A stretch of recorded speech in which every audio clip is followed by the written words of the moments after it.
Good evening, wherever you are watching in Victoria, across the nation, or indeed around the world, and welcome on a delightful mid-March Darabin Friday evening to Women's Series Futsal. What an evening we have got lined up for you. One which, as always, can prove pivotal at both ends of the table. We have all of the top four who are locking horns with one another, and then the bottom two, both looking to kickstart their seasons. But in the early kickoff, it's a Northcut side who restored the feeling after a tricky defeat against Fitzroy, against the Victoria Lions team, who were held for the first time this campaign in quite dramatic fashion by 1-0 last week. They were valiant in doing so. The Lions led all the way through, but when it came time to pounce and pick up the points, they were unable to do so, and they now have their lead dwindle to only a point at the summit of the division. Northcut, on the other hand, are looking to go back into third and back into the top three with a win tonight, and with an opportunity to overwrite the early season encounter between these two, where Vic Lions on that occasion were far more vicious. My name is Ethan Rigg, and I'm joined on commentary by Mason Fitzgerald. Good evening, Mason. Good evening, Ethan. We've got quite the tie in front of us this evening. Both teams looking hungry to get the 3 points.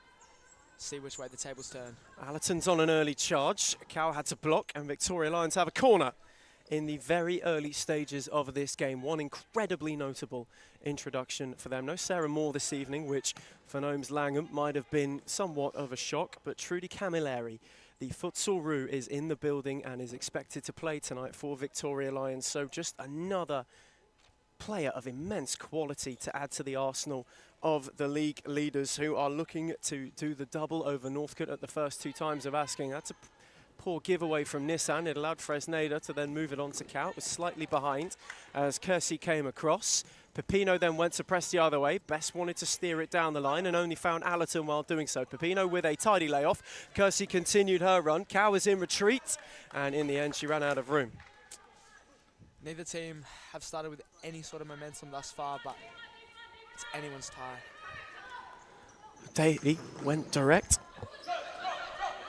and it only found Easthope while doing so. And Pepino's on the charge. Allerton's the other way. Fresneda was there on the cutback and now starts the counter. Pepino was there to hold her up and then pick her pocket. And Northcut all of a sudden are caught short. Pepino had options left and right, one of whom was Allerton. It was cut out well by Nuri, and now perhaps a counter the other way. Nuri got on the end of it and Nissan was across the block. But that is how quickly this game can open up. A game of counter-attacking, I would say. Ethan, great block there. Excellent play by Northcut, and they are hungry to get the first on the board. Both of these sides know how important 3 points are for them. For Victoria Lions, it will guarantee that they stay at the top of the table for the time being. However, the interesting subplot for a battle in the top 3 would largen. It would come to the forefront of the seasonal headlines if Isho Haskell's side were to get 3 points tonight. So there is a lot on the line. For Northcut, they have found the net not so frequently. Only Heart have scored less, although defensively 27 against is not too bad. 4 wins in 5 is what they are going for. 3 wins in 4 currently. They're in quite a purple patch for a team in pink. That's a poor giveaway from Cowan. Pepino again can charge. Again had Allerton and Kersey further up. This time tiptoed round Fresneda. Pepino wanted to go alone, and now Nori can charge the other way, but the set-off was one which lacked too much venom. But an incredibly open passage to start this game. Neither side really yet to make an inroad.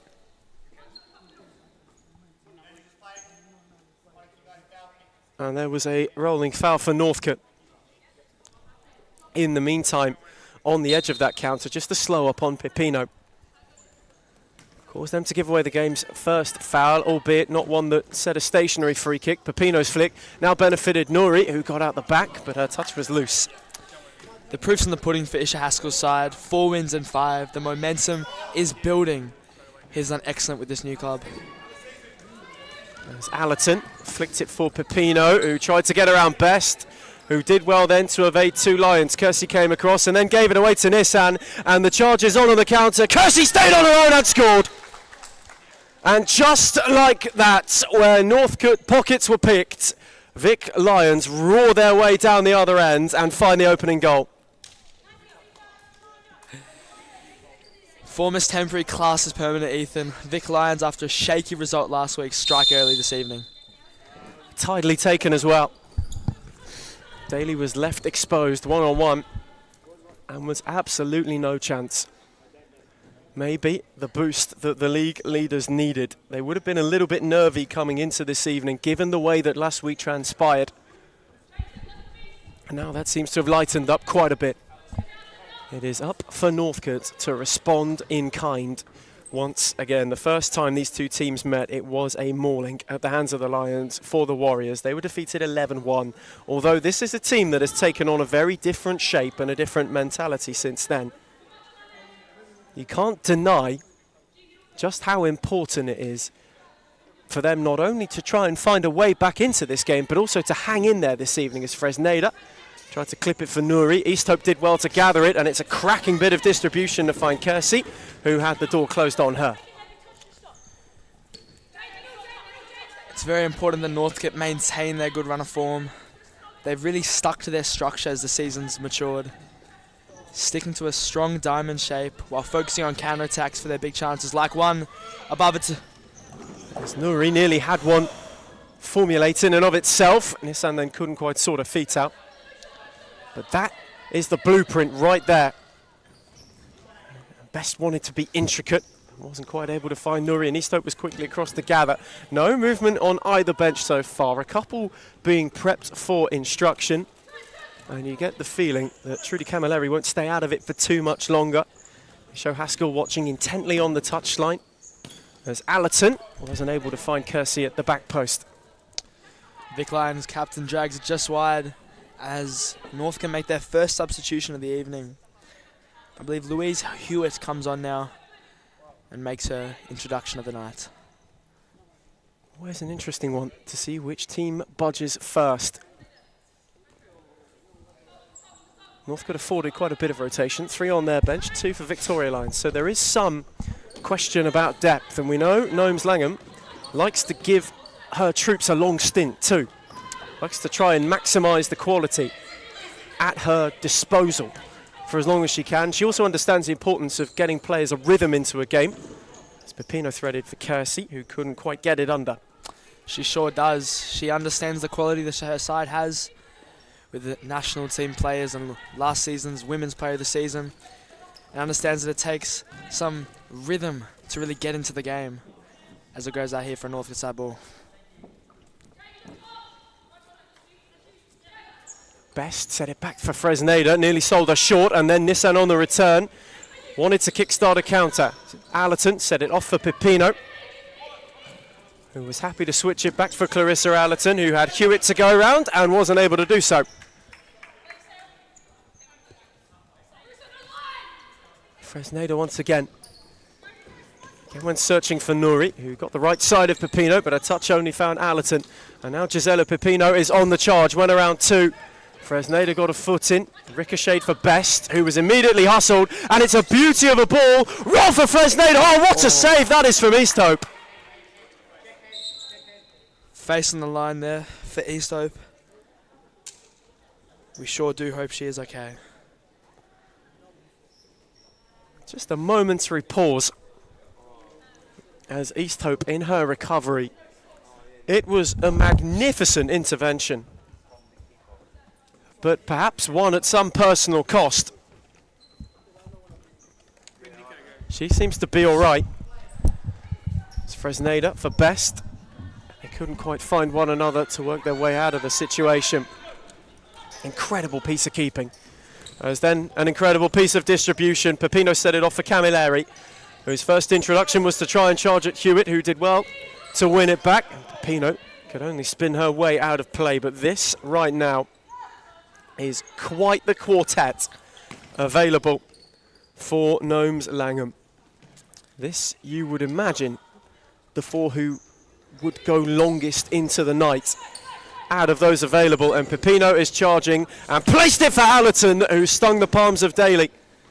Fresneda had it for her way and then dealt with it ever so coolly, and Nuri couldn't quite get it out of her feet but was happy to set it back. Now for Miller Best, who went spearing on a diagonal and wasn't quite able to find Nuri again.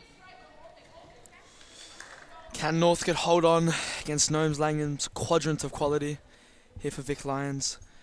Internationals on the court, and Northcut are looking to their bench once again, I believe. Ariella Bagang, the one getting prepped, as Pepino. Allerton, who wanted the 1-2, and the idea was appreciated by Gisela Pepino, although the ball was a fraction too heavy.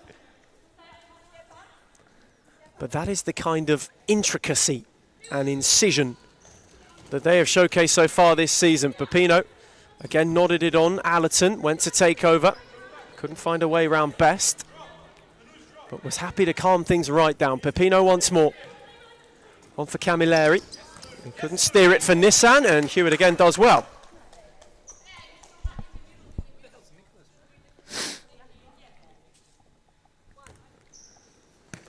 Victoria Lions happy to have controlled a lot of possession in the early stages so far this evening.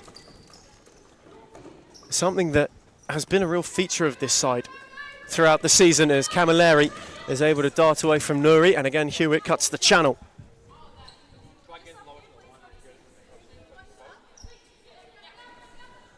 You get the feeling that they are just starting to turn the screw to have a look at a second. And they're going to Camilleri more and more. Now Pipino.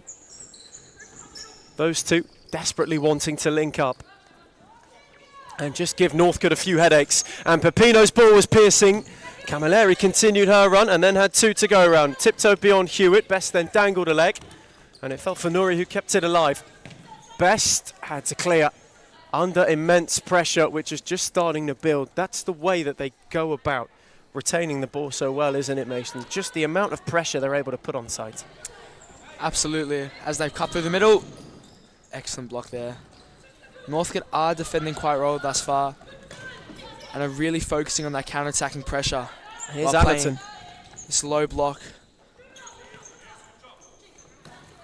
Camilleri, Pipino, who tiptoed away from Hewitt.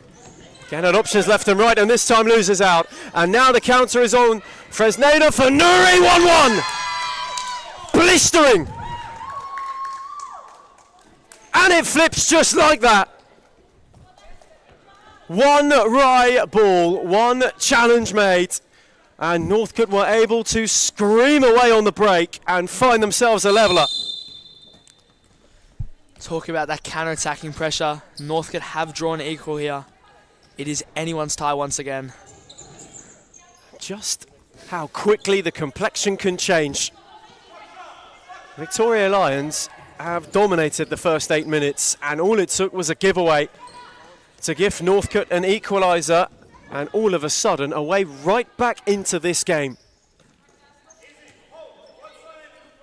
Those demons of last week clearly not fully exercised so far by the current league leaders. And it happened oh so quickly. A really breakneck counter-attack. Once they got through, and once it was only East Hope to beat, you knew what would happen next. And it asks the question of the leaders, what have you got in response? It's been a trying opening patch. They have only found the right key to unlock the door once, and now the locks have changed. This, of course, an evening of pivotal importance. They must keep the barrier at 4. It guarantees that they stay top. A point might not do it. Fitzroy have got Aku next in a tantalising tango between the top 2 for so many seasons. So at the moment, the Lions know they've got to find some raw at some point, as Allerton on for Nissan, and Daly denies well. Hewitt had an opportunity to counter. Best tried to tiptoe around Pipino, who did well to keep it alive. And then just calm the situation down. Allerton once more. Camilleri went to the channel. It was cut out by Whiting. And Allerton happy to let it trickle out of play. Pipino threaded for Camilleri, who since coming on has been oh so involved, and that's a suave turn. And Pipino placed it back brilliantly, and it's a fabulous save from Daly. Terrific stop down low to deny a wonderful piece of link-up between Trudy Camilleri and Gisela Pipino for what looked like it could have been a certain second. As Allerton's effort from the corner is steered over, but since the equaliser has been scored, that's the closest Victoria Lions have come. You've got to imagine Fitzroy are looking at this game thus far and licking their lips at the chance of going top if the score was to stay the same. As the ball from Miller Best is a beauty, and it finds Fresneda. Ooh. Momentarily thought about whipping it to Whiting at the far post, but then just saw East Hope take a step and fancied a look near side.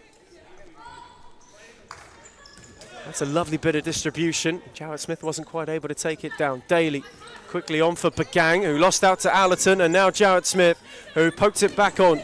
Allerton kept it alive. Those two working in tandem with one another. And up the other way for Camilleri was perhaps too much to ask. Miscommunication there between the Vic Lions teammates. Northcut side ball as they reset. And so far, they have coped with a real onslaught well enough. Have this Northcut side as Whiting Had 3 to beat and couldn't do so. Pepino's now charging. Around 2. Daly denied. The ricochet fell for Pepino, who set for Allerton. Oh, brilliant. Absolutely brilliant. A double denial of decadence from Daly. Paige Daly keeps her team at level. Unbelievable by the shot stopper. 4 or 5 saves so far in this game as the scores stay equal. Corner was taken with haste for Camilleri, and Daly's at it again. And this time it breaks for Best. And Northcut could go on the counter. Poke for Fresneda, who was waiting on Whiting, waiting on Best. Camilleri then read it, and now can go the other way. It's her and Pepino 2-on-2. Camilleri wanted to go solo and was not a million miles away from picking out the far corner. That was amazing run. She just sliced through the lot and was inches from a glorious goal.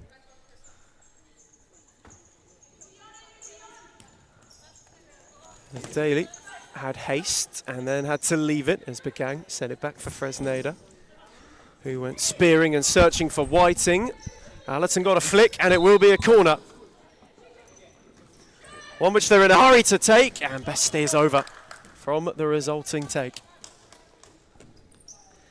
Seems Sarah Easthorpe is still feeling that blow to the face earlier on, and she's squinting her eye. I wonder how she will face, for the rest of this game, the Vic Lions shot stopper. Gnomes Langham is hoping that Sarah Easthope can pull through again, but they are without a second choice. So she has no choice, really, does the Australian international, who's had quite the start to 2026, mind you, to continue on as Camilleri went charging, and Best didn't get the ball, and Victoria Lions have a free kick. Slight delay, not the most egregious challenge.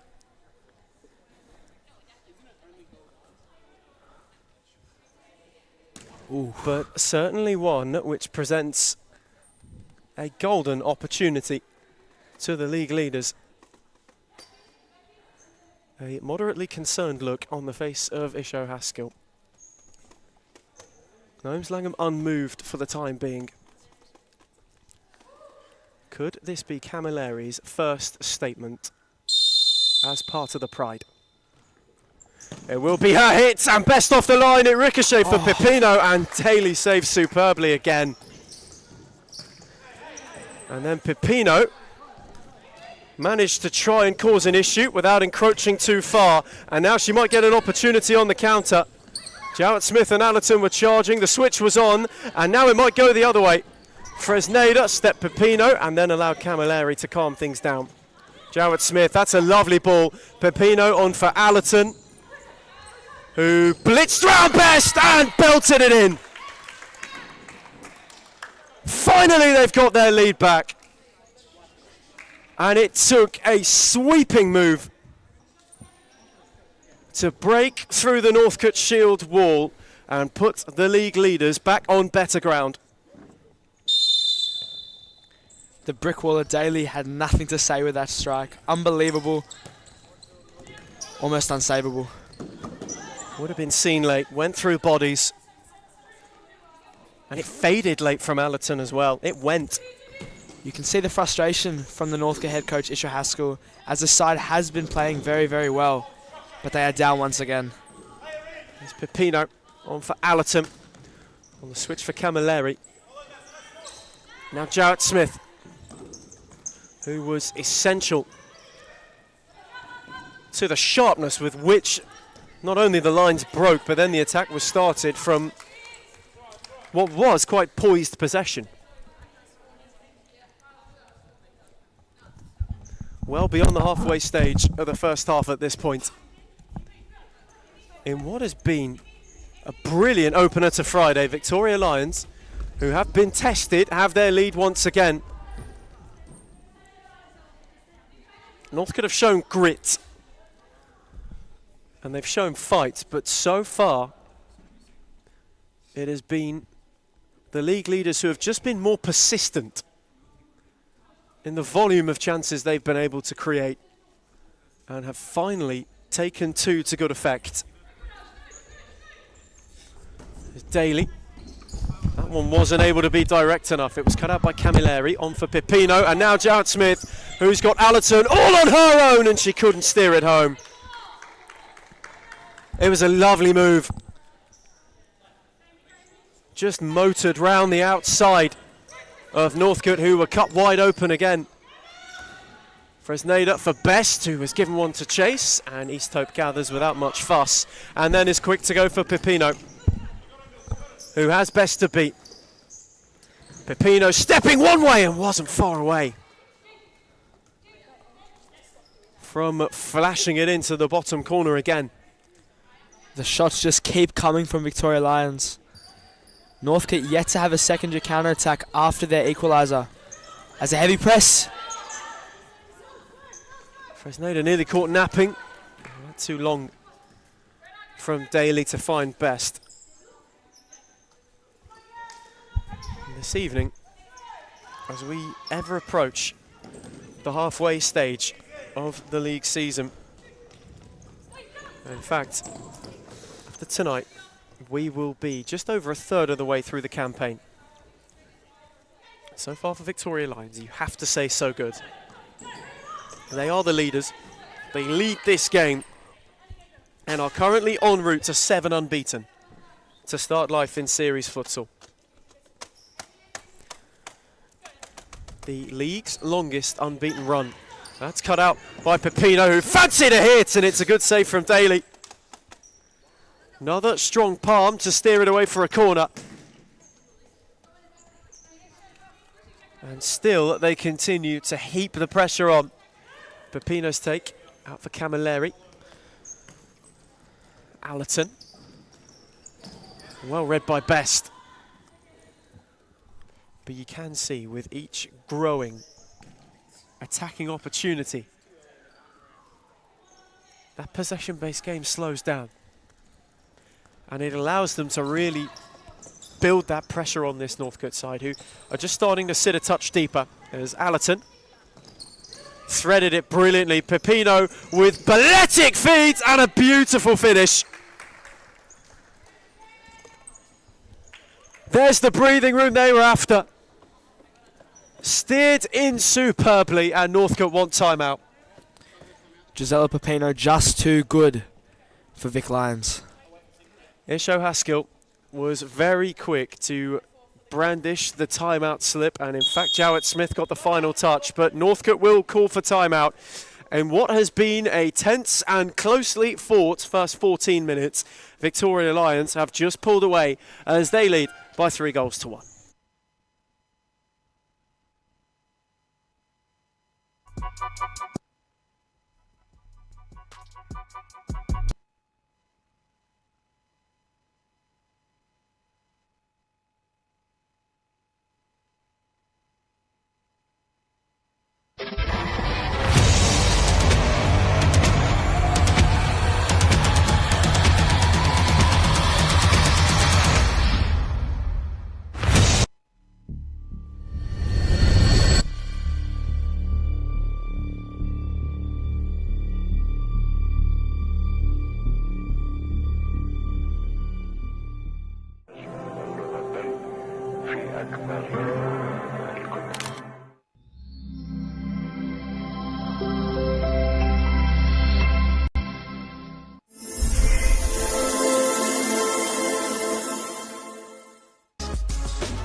We return from timeout for the first time this evening. Northcut just having to have a quick word as they... Whoa, my goodness, it's a belter! Welcome to Series Futsal for Trudy Camilleri, who scored an absolute corker. Showing her class. Unbelievable by Vic Lyons, number 10. Brilliant. Absolutely brilliant. And even for how defiant Daly's been in this first half, you cannot do much about that. Unstoppable, Ethan. That has flown in. A fourth added in the most fabulous fashion. Camilleri's off the mark. And Victoria Lions, who took a little bit of time to hit their stride, are now charging away. Pepino. Nissan battled with Fresneda and lost out. Best then steered it down the line for Nouri, who's got Bagang advancing and fancied a hit on her own, and East Hope did well to smother. A first for Camilleri, but you cannot imagine it'll be a last, as East Hope has held the ball for 4 seconds here. Too long for Sarah East Hope in her time. A Northcut indirect free kick now. And a real opportunity to halve the deficit, to give themselves a glimmer of getting back into this game. 5.5 to half time. Bagang over it, Fresneda waiting for a set off. It was set for her, and East Hope smothered the angle well. And now Best with a second look. Had a hit! That's a top save. Fingertipped over by the Australian international.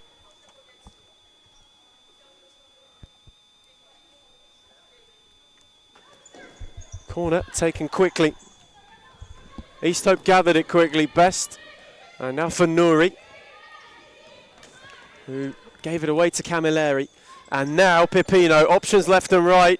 Camilleri was one, the return was cut out well by Best, and it broke for Bagang, who couldn't steer it further to Fresneda. Pepino, Camilleri with height, and Allerton, who took it down well, wins a corner.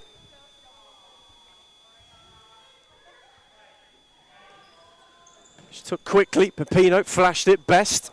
Then intervened and then spun into danger. Best some way, somehow got out of it, and the counter was momentarily on, but Nissan did well to shut the door. Nouri, Fresneda, clipped it for Bagang. Good ball. Just didn't quite have a finishing flourish. And this game's really opened up now. Pepino stepped away from Fresneda, and then Best, who got it via Bagang and then gave it back. And now the counter could be on. Fresneda and cut up by Camilleri, and now it's 2-on-1, and Nissan is charging to be the third. Allerton's poked it wide. That a golden look. Add a fifth. And Clarissa Allerton, rarely wasteful, has one that maybe she'd want back. With a player of her quality, you'd expect that to ripple the back of the net. As Camilleri stings the palms of Daly, who couldn't prevent the corner.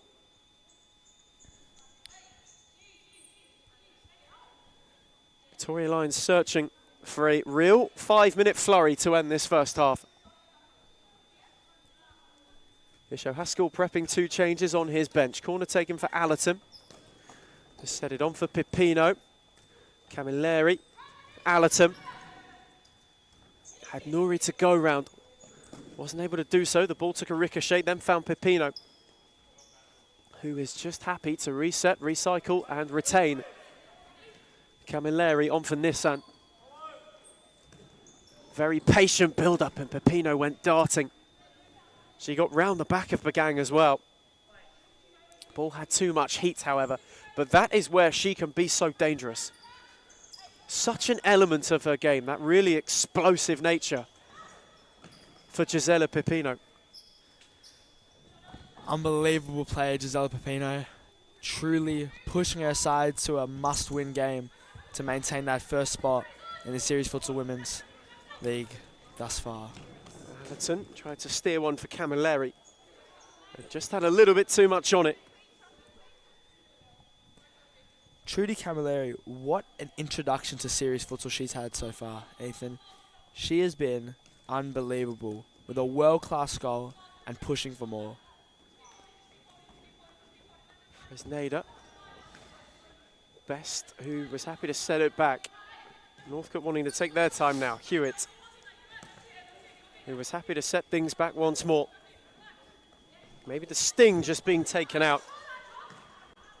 As Fresneda went lurking, East Hope gathered well and was quick to set it for Nissan, who had two charging forward, one of whom was Pepino. Now Camilleri's all on her own. Pepino, again, couldn't find a way beyond Fresneda, who dived in not once but twice. It then ricocheted for Camilleri. Allerton. Pepino. Lovely 1-2. Allerton stepped terrifically, deflected off the bar. And then fashioned away by Fresneda. Hewitt on for Nuri, who squared it back. Oh, it's a brilliant save from East Hope. Again to deny, and now it's 3-on-2. Camilleri for Allerton and Pepino. Oh my word, they couldn't place it in. It would have been a painting.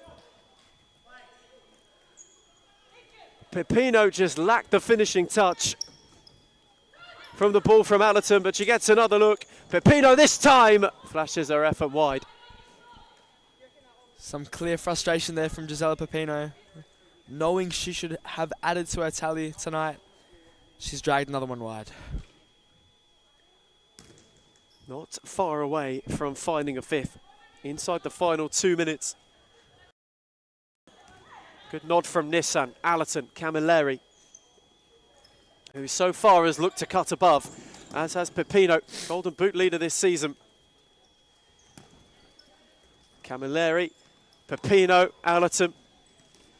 Best again there to ward off. Camilleri not beyond Hewitt, and now Nuri. Best. Fresneda, Northcut did well to weather the storm. Best then went spearing to no avail.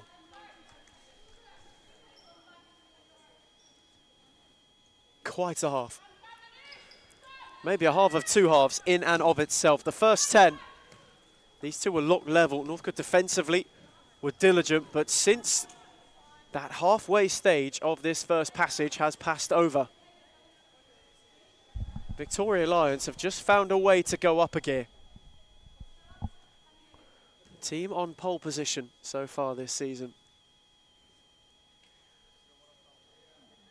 Still showcasing that they have so much power to utilise. There's Hewitt. Fresneda, who went searching again for best. Camilleri, ever so cool. Not only to chest it down, but then to spin smartly. Nissan out the other way for Pepino. Do they fancy another charge? Pepino stepped around Nuri and then took a tumble, and now Fresneda could counter. Northcut searching for a late way back in. Nissan did well and then did even better to escort it out. Pepino seemingly to have picked up an injury here as she limps off. That's not a good sign for Gnomes, Langham and co. And Victoria Lions call timeout in the meantime, perhaps just to tend and to check up on Gisela Pepino, but they have really rushed towards the end of this half. As we go to timeout, it's Victoria Lions 4, Northcut 1.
We return from timeout inside the final minute to half-time. Victoria Lions have had to flex their muscle so far. They've hardly made light work of a Northcut side who have proven tricky and proven very, very, very good defensively. Paige Daly's made a number of fine stops, but the league leaders have found a way. Is there one last look for either side before the break? Allerton for Kersey. The ball was too heavy, and now Best. Maybe the last launch. She poked it and gave Alice Carr one to chase. She wasn't able to get on the end of it. This really a half that's been a statement in and of itself. Victoria Lions with a little bit of a question mark, given the way that the game ended last week against 1-0, the way that they were reined in towards the end. Although it would have been bliss for Costa Frutzis and co, it wasn't so on the other occasion for Gnomes Langham. However, she will be delighted with the way that that half has transpired. Although it was neck and neck for some time, the league leaders showed exactly why they are at the top of the tree. 10 minutes to the break, they found a flurry. As we head to half-time in Darebin, it's Victoria Lions 4, Northcut 1.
returning from half-time. A couple late instructions. Victoria Lions will certainly be the more jubilant of the two touchlines. Now, Gnomes Langham was on the court for quite some time, issuing some instruction, just in conversation with Maria Patricus and Ben Howe.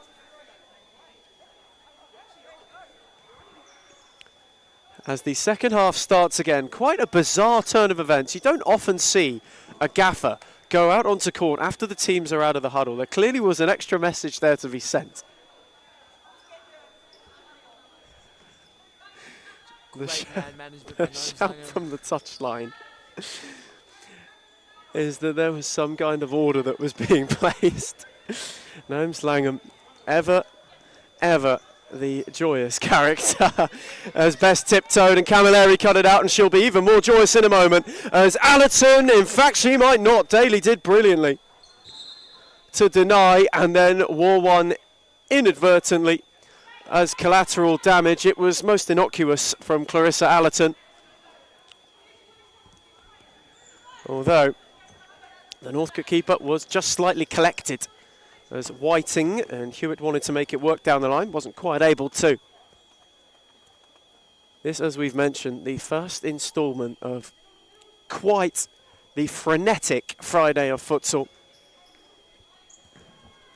Fitzroy and Aku next, who had a keen eye on this game and will keep that keen eye on this game till its conclusion, just to know what the points deficit is, what the ground is that they have to make up come their encounter tonight. For Fitzroy, it'll be simple. When you go a point from the top again, if it stays this way, Aku will be very eager to put a buffer between themselves and Northcut in third that is more substantial than goal difference, and also just to keep the door open for maybe, just maybe, a bit of a title lunge themselves. In the meantime, Northcut are looking to chip away at their deficit. Cut out well by Nissan, who got it back from Camilleri and then steered it on for Kersey, who couldn't get round Hewitt. Excellent defensive work rate by Isha Haskell's team. Vic Lions are still pushing for the next one. And Camilleri is twisting and turning, set it back for Stella Nissan. Hewitt then got a foot in, it fell for Allerton. Whiting is making life difficult for Camilleri, then dropped off to lend a helping hand. Allerton once more. Had Kersey out the other way, went for Camilleri instead. Very patient from Victoria Lions, which has been a real feature of the way that they've played this season. There's a good cutout in the end as well. And the next wave starts through Nissan. Camilleri on for Kersey. Camilleri once more. They're just trying to draw Northcut out of their shape at the moment. See where the pockets are for which they can exploit. And Nissan has spun Hewitt well. Best got a boot in. Nissan kept it alive and was happy to recycle through Kersey. Camilleri wanted the 1-2, well read by Whiting, who was then able to spin out of trouble well. Best. Whiting wanted the return and made the run. The ball to Fido was a tidy one. Camilleri then came across. And somehow, some way, it stayed alive. East Hope came and didn't get there. Best didn't sort her feet out. Nearly a heart in mouths moment for Victoria Lions, where the goal was exposed and their Australian international keeper just came flying out. Bit of confusion there between Vic Lions' defence and keeper, as Northcut really should have capitalised on that moment of cluster. A real rarity. From an otherwise near flawless Victoria Lions defence. The score stays 4-1 in this 5-goal thriller. Can Northcut get the next to really put pressure on Victoria Lions' stability? Since that equalizer, Victoria Lions have nullified incredibly well a lot of the pressure in which Northcut have tried to put on. Defensively, it's been diligent, but they've been able to defend from a position of possession as well. Most definitely. Vic Lions dominating on both sides of the pitch, I would say. But Northcut are keeping their shape, and for the most part, cutting out the chances Vic Lions creating. The brick wall of Daly has done her job this game and is keeping the score very respectable. And for the time being, they have been able to thwart things to start the second half. I'm sure Gnomes Langham is most unbothered by that, however. Her main objective will be 3 points as they look to continue to push towards a title in their debut season, which is an incredibly difficult feat to achieve. It would be monumental in some ways if they were able to pull it off. As Allerton steered it for Nissan, who lost out to Cal, who's got Fresneda further forward and was forced all the way wide by Nissan, whose challenge was superb. And her defensive effort just in that, appreciated by Trudy Camilleri, who now finds Allerton. A very calm, a very patient method to the way that they are looking to break this Northcut side down. There's Allerton, Camilleri, who was afforded the entire flank, and Daly was forced to save in a near post. The ricochet off Best gives Victoria Lions a corner.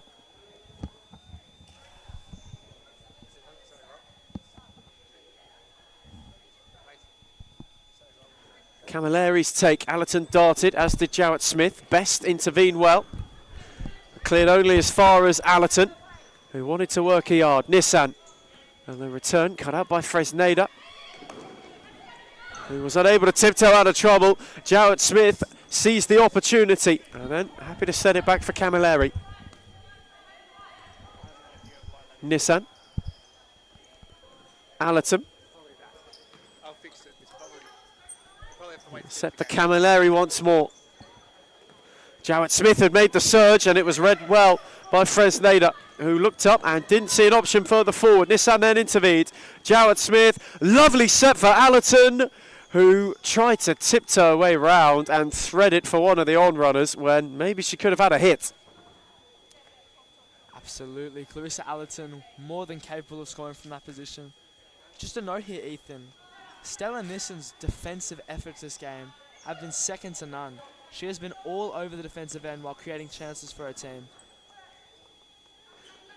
That has been an important element of what's been able to give Victoria Lions so much control throughout this game. It's been a well-managed performance and a good read from Jowett Smith, who was unable to find a poke that troubled Daly.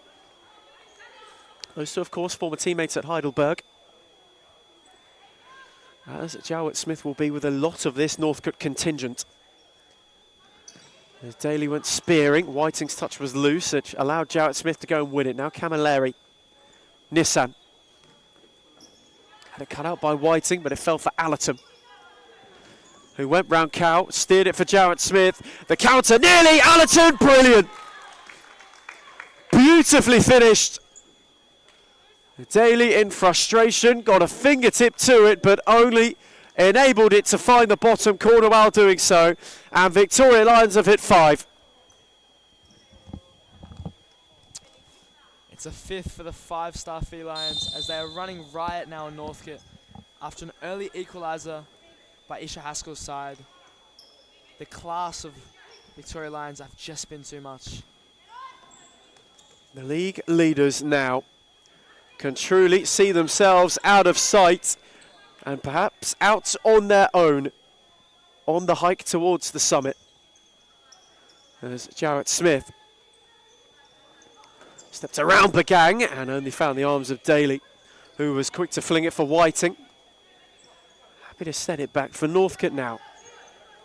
And the attention must stay on this game in some way. They don't want it to be a reflection similar to the first time these two sides met, which in truth wouldn't be a fair reflection on how they fared this past month. Bagang speared it, Camilleri cut it out and is now on the charge. Options centrally and to the right. She went alone, and Daly dived across to good effect. Quickly flung it for Best, who was unable to meet it. Just touching on the progression of Northcut Women's from 11-1 in the first meeting between these two sides. Compared to that game, they have truly improved. It's merely 5-1 this game, and I do believe they could have had a few more. And they look ahead as well. They have Carlton Hart, they have 1-0, where they picked up their first 2 wins of the season in both of those fixtures the first time around. So this, they will be hoping, similar to what the Fitzroy result was, a blip on the radar. They've come out of a tricky patch rather well in the end. And this is a nice move in the making, cut out well by Camilleri, who got it back from Pipino and gave it a hit. And Daly dove fantastically to palm it away. Not for the first time tonight. Absolutely not. A plethora of saves by Paige Daly. Again, nearly needed. Camilleri came crashing through, set back for Jarrett Smith. Nissan was on her own and could only steer it into the side netting.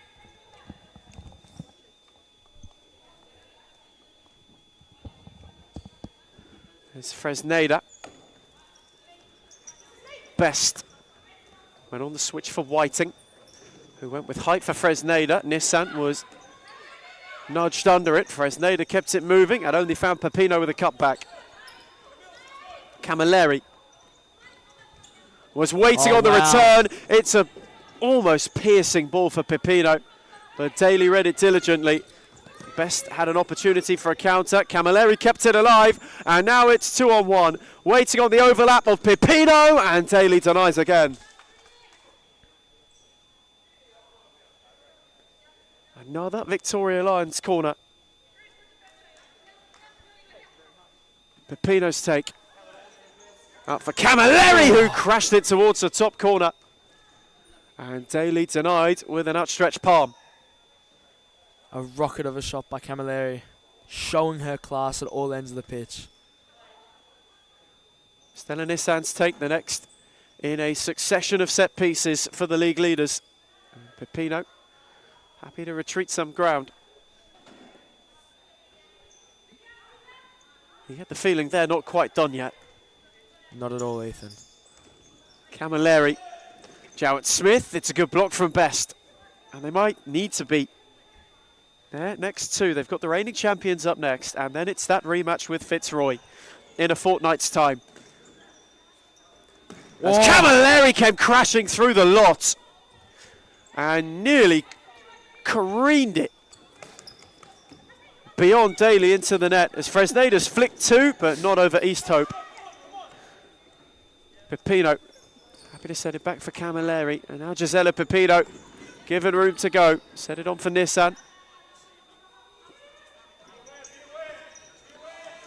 Jarrett Smith not be able to work away beyond Whiting.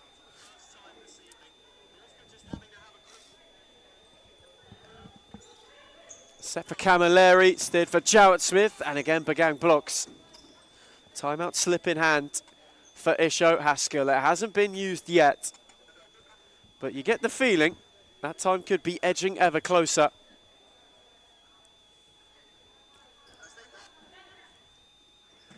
Jarrett Smith, oh, Pipino was on her own as well. Just had a yard. Fell out to East Hope. Now Nissan. Threaded for Camilleri. Who set it back for Pipino. This well poised. Jarrett Smith, Pipino. Shout from the touchline is keep the ball. Nissan obliged by working hard. Then Jarrett Smith once more, who rolled it back for Nissan, who might not have been aware of it. Best, Whiting. Set it back for Bagang. Northcut just trying to get their way out of trouble. Whiting couldn't get beyond Pipino. It fell for Daly, who flung it for Best. Camilleri cut across. And the ball found touch. 10.5 to the close. Approaching the halfway stage of the second half of Darabin's early kickoff under Friday night lights. And so far for Victoria Lions, it is a picture painted with a much brighter palette than it was last week, where there were shades of blue towards the end. This, a real vibrant piece for Gnomes Langham side. Ethan, you have to admire how Northcote have maintained their smile throughout this game, regardless of circumstances of missed chances or unlucky goals conceded. They've kept playing their futsal, they've defended well, and they're creating those chances. Still lurking are the leaders, wanting to add to that lead.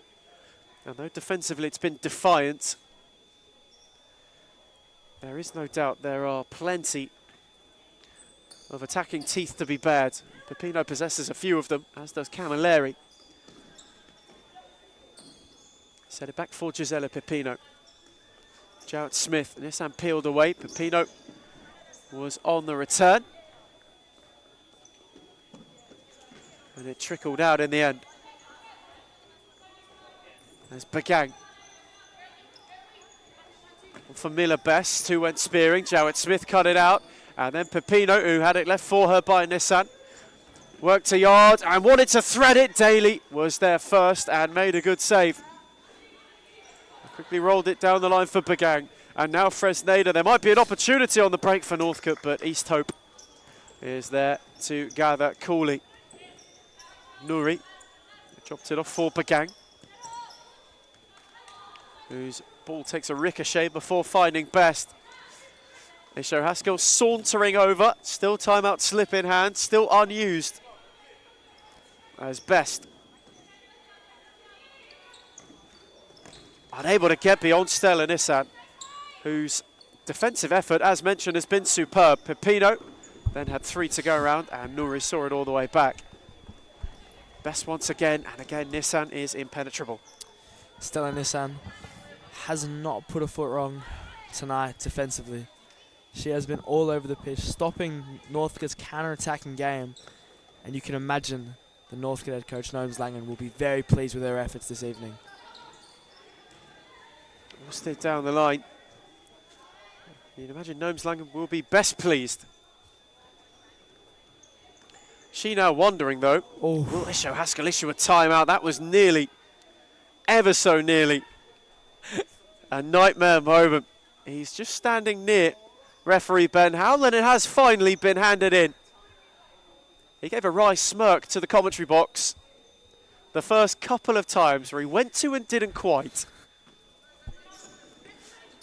As Camilleri with a suave spin and a good save from Daly.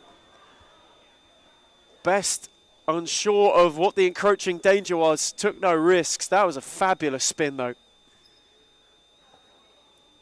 from Trudy Camilleri, who has been razor sharp this evening. There's Bagang, fell for Kersey, who lost out, and now Fresneda can counter. Nissan in retreat with a good challenge. Camilleri hustled. Fresneda kept the move rolling. Nuri, lovely 1-2, and Bagang was there, and East Hope made the very important intervention. Daly, they're happy to gather it though.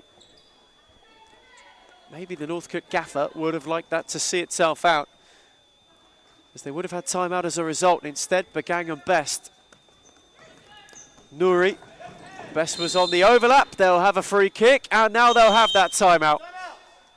Just an inadvertent flailing arm, which gave Miller Best a fling, gives Northcote a free kick, gives them the opportunity for that timeout. As we go to the break, it's Victoria Lions 5, Northcote 1.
We return from timeout. Northcote with a free kick, looking for a way to chip away at the deficit. Bagang gave it a poke, and only belted it into Nissan, who defensively in retreat did well, albeit taking an inadvertent tumble. Bagang on for Nouri, who couldn't steer it beyond East Hope, who was quick to release Camilleri. And Bagang stood firm. Nouri set it back for Fresneda. Now Mariella Bagang once more, who went clipping, and Nouri took it down, but ran out of room while trying to do so. This, a game that you get the feeling Victoria Lions will be most pleased with. That 4-point lead reinstated. They've guaranteed another week at the top of the tree. It will now be 7 unbeaten, Mason Fitzgerald. What a start to the season for them. Vic Lions showing their class week in, week out, but just returning from the timeout, wondering what Isha Haskell said to his team to maybe reignite them. We're seeing a more last-man defensive approach with having a player back at almost all times. There might just be some diligence. And Victoria Lions have a corner via a bit of confusion. Isho Haskell just having a word with referee Maria Patrikis on the near side. As the corner's taken for Allerton, and Kersey was there to steer in. A super sixth for the league leaders, who are now running away with it. Some Northcut heads in hands, but a brilliantly worked set piece finished by Kersey, who was completely unmarked to the back stick. Just a lapse of concentration by Northcut's strong fought defence there, leaving a member of a lethal Vic Lions side open at the back post is a recipe for conceding. Inventive clip from Fresneda. Best was flattened momentarily on the floor, not because of East Hope. She just claimed it coolly. Lovely spin by Nouri, who tried to set it for Best, but was unable to do so. So selfless there from Nouri. And now Pepino's on her own, but Hewitt in retreat did well. Allerton wanting to work her yards and can only steer it into the waiting arms of Paige Daly, who went for Fresneda. Tried to tiptoe away out of trouble, and then it gave one for Best, which was a bit too much to ask. But an interesting encounter making itself known behind us. Fitzroy and Melbourne Aku next. This, which has been the real headline fixture in seasons gone by. The top two for some time now, both of these clubs. Fitzroy won the initial battle. Melbourne Aku, you get the feeling that their dynasty and its continuation depends on the outcome of this next game. But there's some added incentive for Jimmy Sufis and the Tigers. They can stay within a point of the top of the table if they are to be victorious. So, Mason, a very, very entertaining and a very meaningful encounter up next. Just two sides that have built up a consistency of winning over the past few seasons. Melbourne Aku, obviously the 3-time reigning champions. And Fitzroy Lions, who are currently, with a win, just will be within 1 point of the near flawless Vic Lions so far. It is anyone's tie for the next round, but you can almost sense Melbourne Aku are looking more to the future with young additions such as Annabelle Mergianos and others to really create a new start to the dynasty almost, Ethan. Might be that transitional phase for QEMU's side, who have had their fair share of growing pains to start the season so far. One bright spark alongside Mergianos has been Alexia Duff, who's their top scorer. She might fancy a look at the golden boot. But in the meantime, the focus has to be on the current league leaders, who with 5 minutes to go have a 5-goal buffer and a 4-point lead at the top of the table, which will be reinstated post-haste in moments' time as Fresneda, it's a very good save from East Hope, who would have seen it late and would have had to gather it quite well, as Allerton Steered it round the other way for Pipino. Nuri was in retreat, as was Hewitt, who did well to read it, but wasn't quite able to steer it further forward.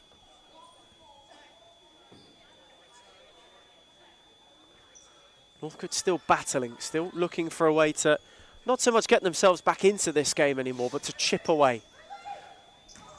As the ball for Nuri was inventive. Hewitt was out too, but now they're caught short at the back. There's Kersey, Pipino, on for Nissan, who's flashed it wide.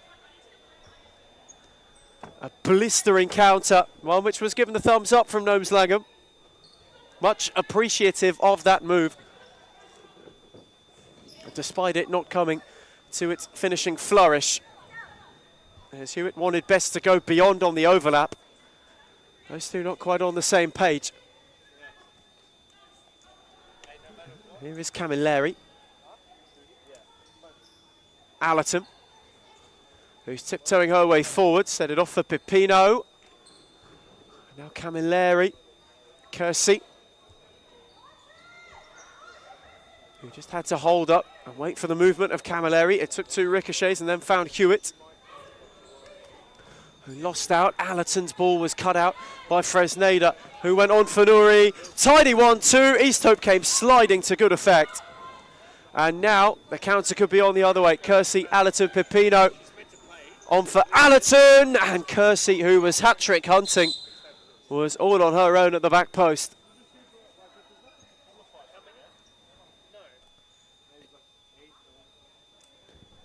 East Hope just grabbing her ankle after that must-win tackle there.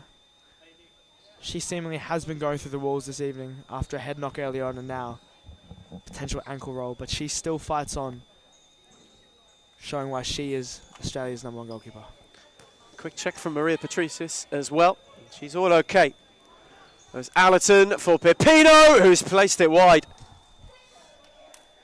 And there's a little bit of frustration for Gnomes Langham on the end of that. 5 is just not enough for her. Saying they've missed 8 opportunities tonight, which, even with 6 on the scoreboard, still over half of the chances created.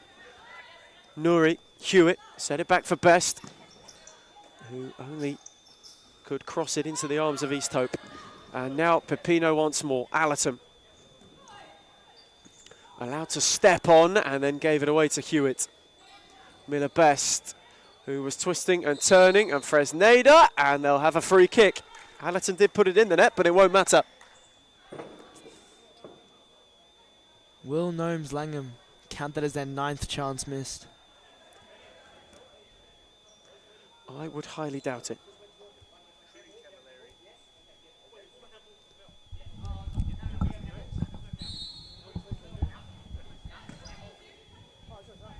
Yes, Best is forced to re-find Daly. Now the other way for Fresneda. Northcut still hunting for some damage limitation, and she wasn't far away. Hewitt made a late run to the back post. East Hope was momentarily bothered. There's Allerton on for Kersey, who couldn't steer it beyond Daly. And then Best in retreat. Had her effort cut out.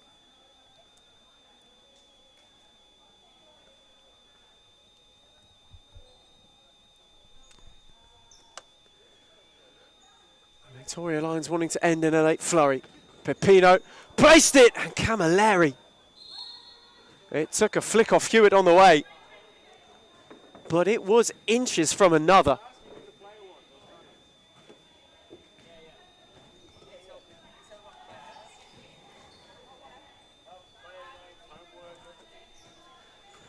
In fact, it will be a goal kick. It wasn't a corner. It didn't take a flick off Hewitt in the end. The ref's eyes must be better than ours, Ethan. There's Camilleri, then picked Nuri's pocket. Fresneda with a good foot in. Happy to tiptoe her way out of trouble and get beyond Pipino. Options left and right. She went alone, and it will be a corner. Maybe a late look for Northcut.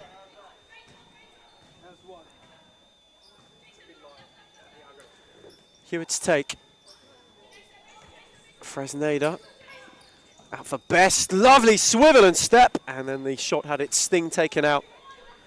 by the foot of Pipino.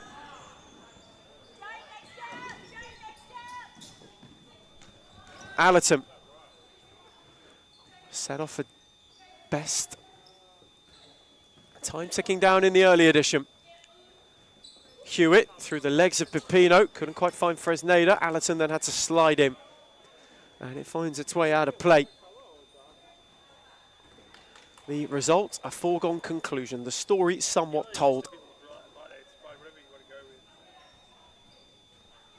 We've been treated to an excellent first game of the night, Ethan, with 2 more tenacious fixtures ahead of us. And 2 with quite a bit of importance at either end of the table. Carlton Hart will be looking for their first win of the campaign. If they are to be successful against 1-0 in the late kick-off, the next one coming up, Fitzroy can close the gap to 1, or Melbourne Aku can keep themselves in the hunt and just pull away that little bit further to see if they could keep their place in the title window for the time being, as this one draws to its close and its conclusion.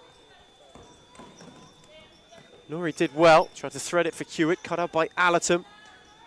Best had it break her way, Nori then took over. Allerton came crashing through. Fresneda wanting to keep it alive. Jarrett Smith's press was a good one.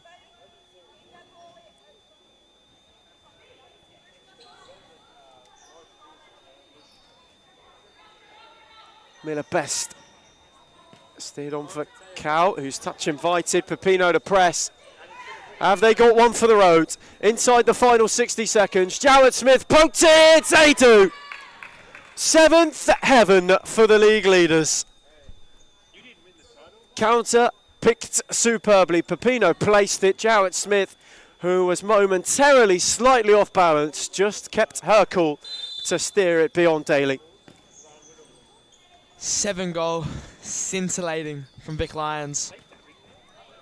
Northcut started off strong, but the quality was just too much for Isha Haskell's side. With internationals across the pitch,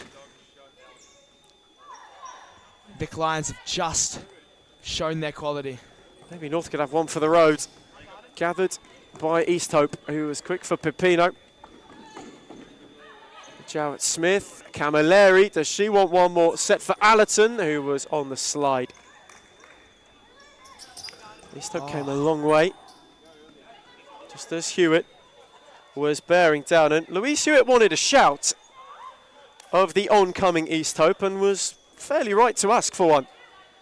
East Hope was closer than she perhaps anticipated. Oh, wow. Lovely footwork from Pipino, who is dazzling, and then set it back for Allerton.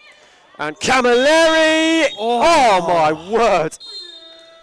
Questions over whether or not it would have counted had it careened into the post. But that will do for the league leaders, who in short, they stay at the top on their own for one more week. Full time in Darabin. Victoria Line 7, Northcut 1.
The evening's second installation, and it is one which has so much importance. In recent weeks, the door has gone from slightly ajar to an openness where a pier at the peak of the table is possible. Points dropped and pressure on, although the buffer will at its least remain at 1.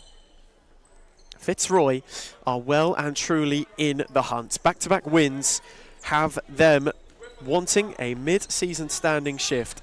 Suddenly, it could have the top sighted by those in pursuit. That they will be hoping could continue against the reigning champions, who rebounded in some way before having themselves defeated by Northcut. So they are in need of a bit of a pick-me-up to make sure that it's not a wild start to winter, but that's a poor giveaway from Duff. Abdul Latif set it on for Frascalzo, who spun sharply. Fogarty had to block, and Mergianos was then on hand to try and take the sting out of the situation. Delicate footwork from Duff, who evaded Abdul Latif and then switched for Mergianos on for Yamashita. A tidy Aku move in the making, cut out by McClure. Fogarty then came crashing through, as did Frascalzo, and McClure was there to take over. Abdul Latif, McClure, and Duff got a foot in just in the nick of time.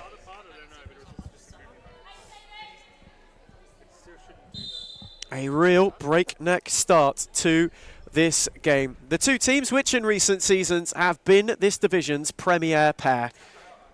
at times inseparable. Quite a lot of weight placed on these occasions.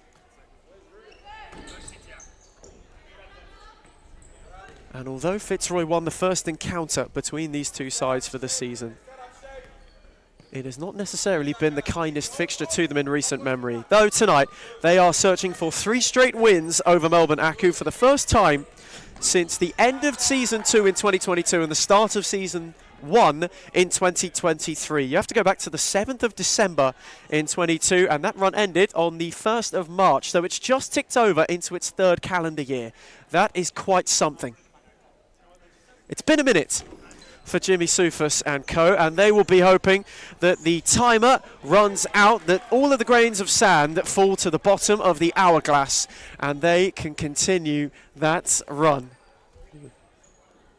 It is a must for them if they are to go about a shot at a proper title charge. As we mentioned, Victoria Lions up in a fortnight, so a lot of weight now being placed on what is to come.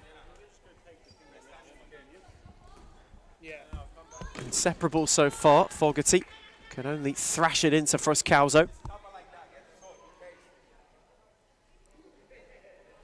Fitzroy can be helped by being top in there, both attacking and defensive metrics at the start of the match. They've 44 goals for and only 15 conceded. The only club to keep a clean sheet thus far this season. They have been flying. Bar that defeat to Victoria Lions, they have almost been faultless to start 2026. It's been a mixed bag for Melbourne Aku, who this evening will be hoping that even on a bright autumn day they can bring some late night purple rain to the courts of Darebin. Tense, a tamed and a cagey start to Friday's second installation. Mergianos moved it for Yamashita, who went to thread on the return. It was cut out well by McClure. Now for Fruscauso, who couldn't find a way around Fogarty. Patience key for the Tigers as Hugh Beak, who is in addition to against her former club, is found by Abdul Latif. Steered it in for Fruscauso, who took it down tidily. Again, Fogarty was wanting to close the door and did so to good enough effect. Mergianos gave it away, and Fruscauso had an opening. Set it on for Hugh Beak, now on McClure, who tiptoed round Mergianos and wasn't able to go much further.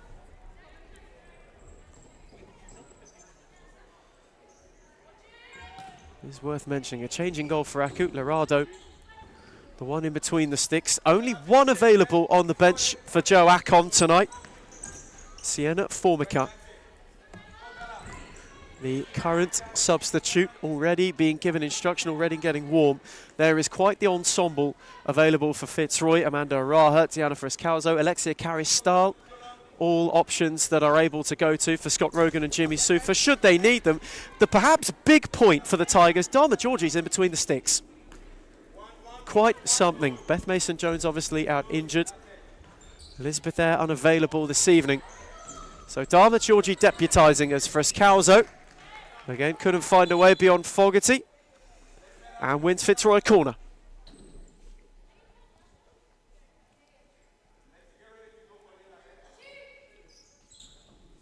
Cubic set piece. McClure worked the yards and couldn't steer her effort goalwards. Just at that slightly awkward height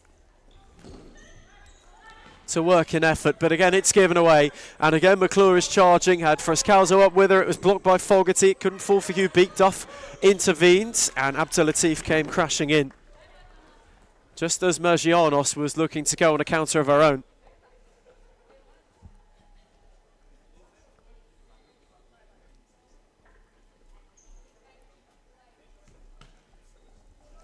Fogarty flicked it for Mergianos, who was in the channel, and again Abdul Latif quickly across.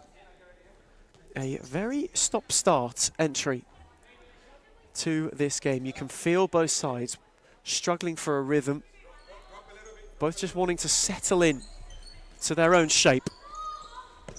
Abdul Latif searching for McClure, couldn't quite find her.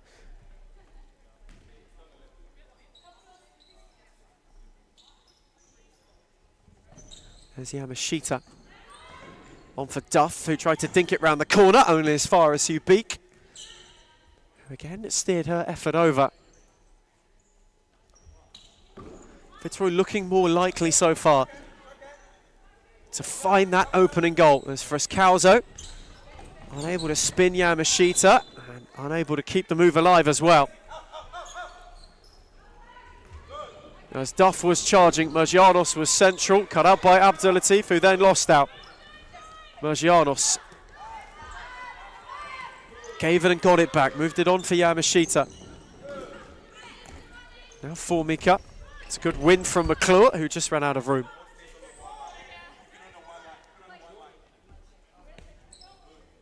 Yamashita. Cut out by McClure, fell for Frescalzo.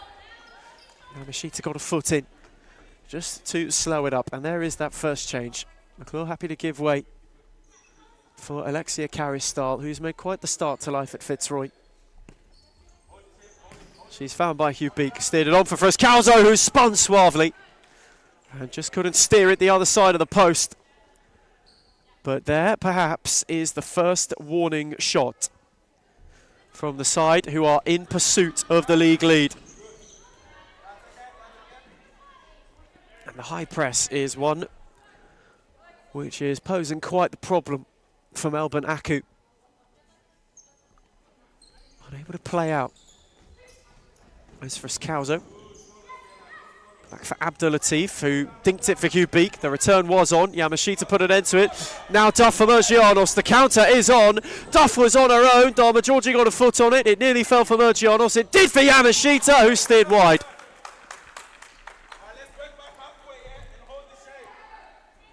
Desperately close to the game's opening goal. As Carristal on for Abdulatif, who threaded for Frescalzo, and Fitzroy go back to front in fantastic fashion. And having momentarily been inches away from going behind at one end, go up the other and get the opening goal. Finished in a flourish.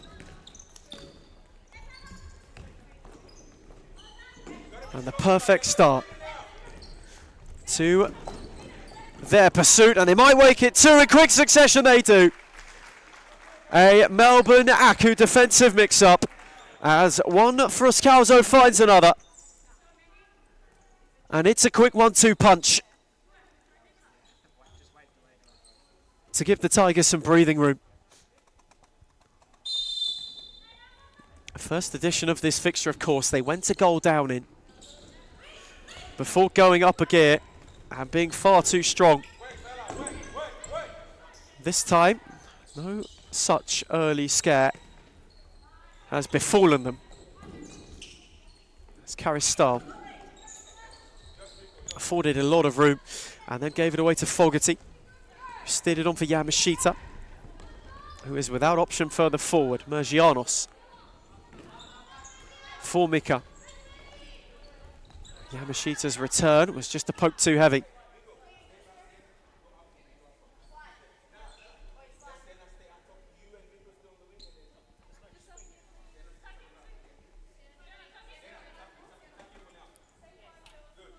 Aku just looking a little shell-shocked.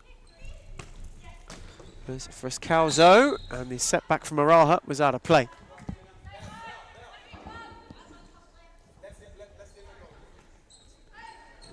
Just wanting to weather a storm. Fitzroy flying out the traps as Carristal refines Frescalzo, who's got Mergianos to go at. Formica then got a foot in at the second attempt. Yamashita threaded. Mergianos with room to turn, and now they can counter with one further forward. Carristal shut the door.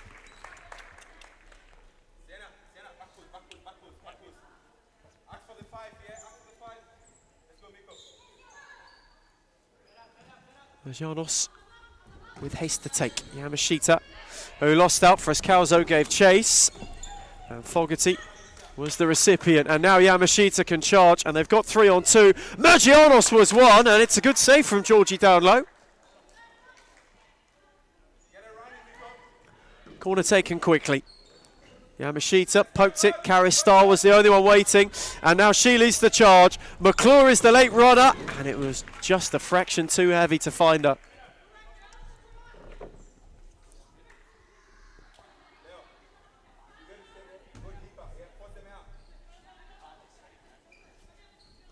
That the danger, though, that they possess on the counter. It is truly something quite crushing. There's Araha, happy to leave it for Georgie, who is happy to take the yardage afforded. Karistal on for McClure. For Scalzo. Couldn't quite thread it for Amanda Araha.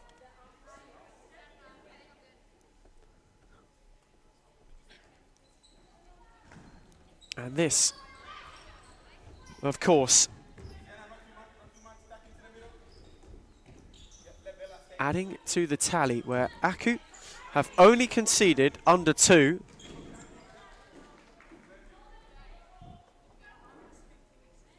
On one occasion so far this year. That's 7-1 win versus 1-0 on match day 5. For a team which had built their trio of titles on such defensive solidity. The fact that that's faltered slightly to start 2026 has been a big part of their dip in form. As Karistal, it's a beauty! A special strike from Alexia Karistal, and Fitzroy have a third in some fashion. A screamer. In every sense of the word. She could not have picked out the top corner better. A brilliant hit. Absolutely brilliant. Something special. To find a third. Potentially already a goal of the week contender.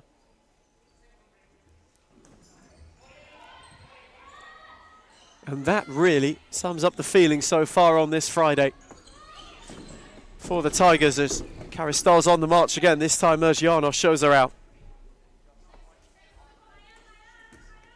And that takes her level once again with Claudia Frescalzo as Fitzroy's top scorer for the campaign. As Mergianos unable to move away from Araha.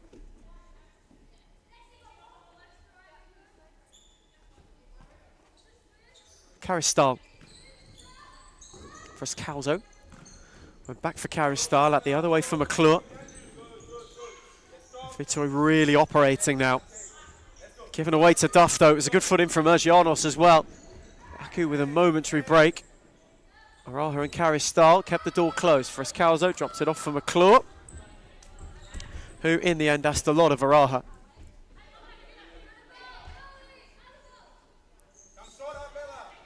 Fogarty, Duff, unable to thread beyond Frescalzo. Karistal dropped it off for McClure. Araha. McClure, patient from Fitzroy. Karistal for Diana Frescalzo. Set back for Karistal, and a good block from Yamashita at the expense of a corner.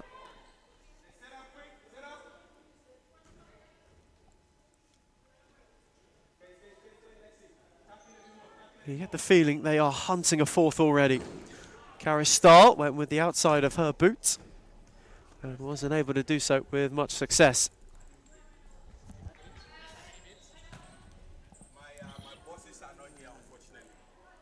Just a brief conversation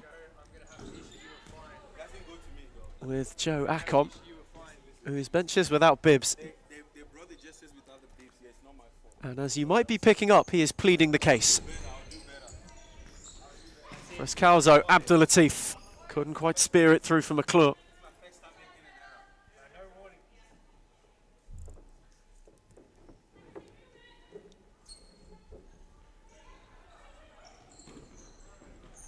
Search was long for Duff. Perhaps a little too long. It's been the small issue that Aku have faced so far. They just have not been able to get out. For a team who were the ones in recent seasons that have taken this fixture to Fitzroy. It's been flipped on its head in quite some style. Hubik's touch a little loose on that occasion.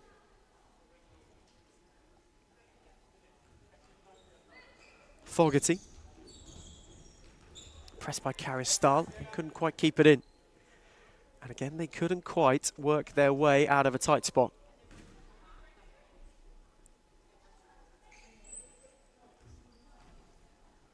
Hubik set it on for Abdulatif, who was waiting on a runner. Caristal came to provide such. Hubik once more.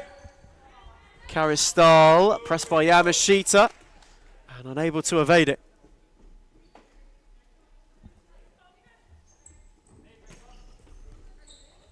Hubik, McClure. Dropped it off for Caristal. Need McClure again. Those two just recycling. And a good press from Yamashita. Duff and Mergianos mops up, finds Fogarty, who couldn't go beyond Caristal, who's clipped it over brilliantly. And Hubik looking, deflected it in. Brilliant. The flick was fantastic to start the move. A suave touch, an unfortunate deflection, and Aku want timeout. One which they will get. Halfway stage of the first half. Fitzroy have hit 4 without reply as we get a timeout. It is the Tigers who lead Aku by 4-0.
We return from timeout 1, which after the concession of a 4th, Joe Akon issued with haste. His side so far on the wrong end of a Fitzroy team that have flown out of the traps, as they have tended to do for majority of this campaign. 4 up in next to no time. And a rare loose touch from Frescalzo to follow. Aku in need of some sort of response. There's Fogarty. Fancied a hit from range, and her effort wasn't one which quite was on target. But it is better from Joe Akon's side. There's Abdulatif. Hubik went on the overlap and was left unmarked.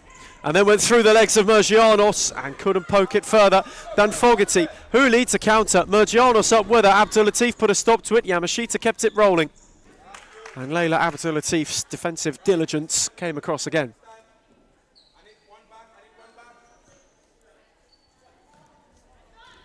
Yamashita tried to work a yard. Fogarty left it. Georgie knew not much about it and conceded a corner.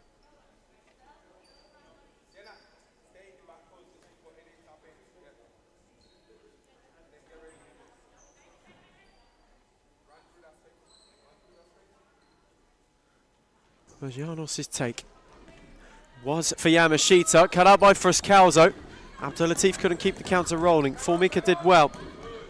Yamashita, Fogarty, set back for Yamashita. who is just starting to want to orchestrate. Mergianos had hers forced all the way back to the keeper. And now Yamashita once more, who went threading for Fogarty, and Frescalzo read it.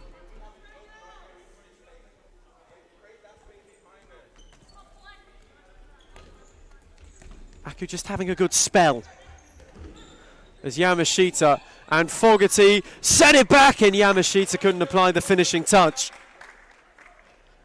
That's almost a good 5 minutes coming to fruition.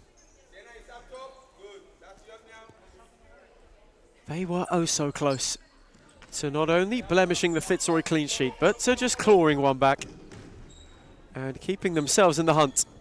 As Fogarty cut out the flick for Abdul Latif.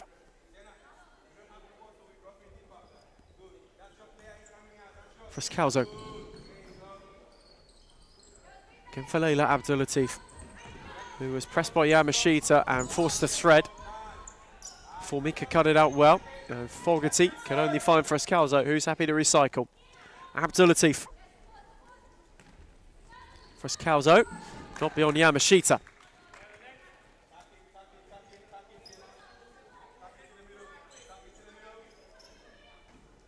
Frescalzo left it, Hugh Beat gave it a hit, Rowan was the one lurking. Ever so close, unable to be found.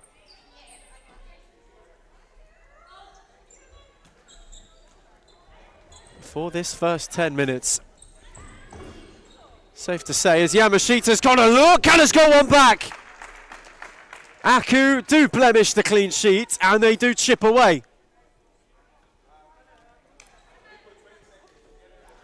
Dharma Georgie with a brief defensive inquisition. As Melbourne Aku get themselves off the mark. And get themselves just an all-important goal to give them perhaps not so much a glimmer, but to just keep an interest. Yamashita loses out. Frescalzo off the post. Flashed with some force by Claudia Frescalzo, who was a coat of varnish away from 5-1. As Hugh Beak set it for Frescalzo again. Lovely move around two. Oh, and it's just wide. Would have been wonderful.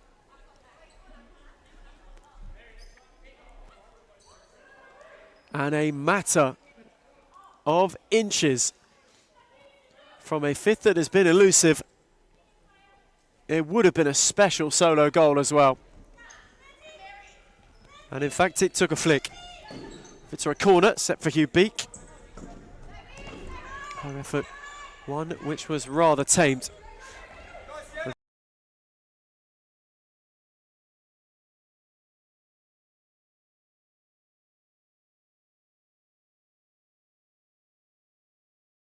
As well by Lorado, just to release her. Aku going incredibly direct whenever the keeper has possession, and that so far has just allowed them to open up a couple of channels as Mergianos went for Formika. A couple of appeals for a foul waved away. And a grimace on the face of Joe Akon because of it. Who, safe to say, with the way this first half and how it has transpired, will be positively flabbergasted right now. As Frescalzo on for Araha. Tried to thread it down the line. It was cut up by Mergianos. Amanda Araha. Oh, lovely bit of skill to find Rowan, who had Frescalzo. Araha continued her run. Her takedown was tidy. Set for Frescalzo again. Terrific movement. And a terrific block. Frescalzo's take. Araha! It's a very good save by Lorado.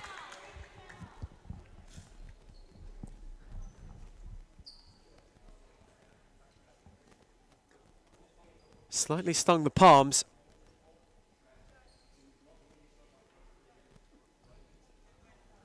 As it was steered to safety.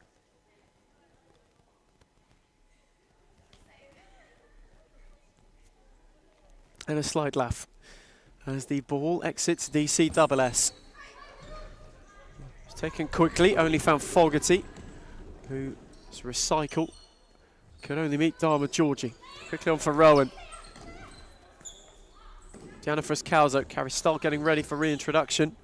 Alexia Duff undergoing some maintenance on the Melbourne Aku sideline. That is not a sight that Joe Akon will want to see. His team's top scorer so far this year. Currently undergoing a quick restrapping of the knee. Hope it's nothing too major. We hope it's only the tape slightly wearing rather than a re-injury.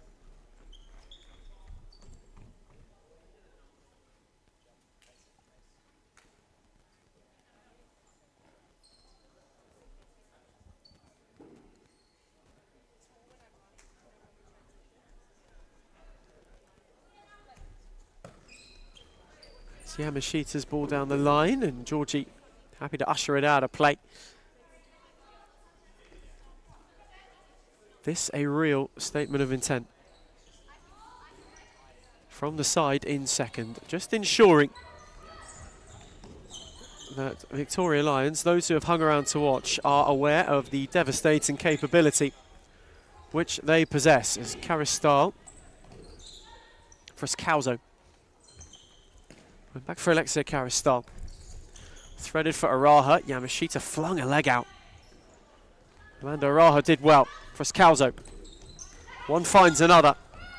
Now Caristal. The ball clipped for Claudia Friscalzo, who had to readjust when going to head it goalwards and had her effort fly wide as a result.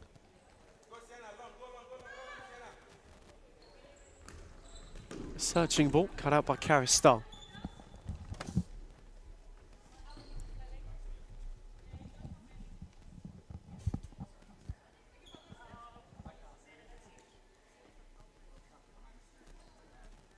Five and a half to the break in Darebin. And so far for Fitzroy, it's been so good. And Friscalzo is charging, unselfish for Araha, and they will walk it in. Terrifically done. Relentless from Claudia Friscalzo. Araha kept the run going, timed it to perfection, just stayed with her all the way, and was rewarded as such, with a goal that's more like a gift. And Fitzroy enjoying the present at the moment. 5 before the break, as Mergianos tests out Dharma Georgie.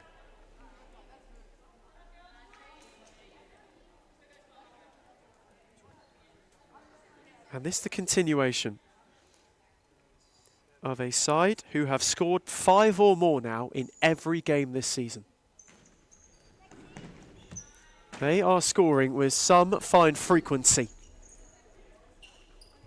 The only other time, the lowest they've been limited to was 5 in that 5-3 win over 1-0. They've hit 5 before half-time here and have made it a trend of ferocious first halves.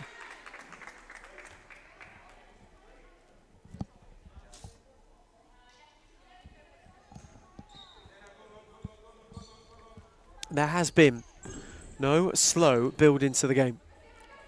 As Fogarty searching for Formica. Her and Dharma Georgie have a brief coming together.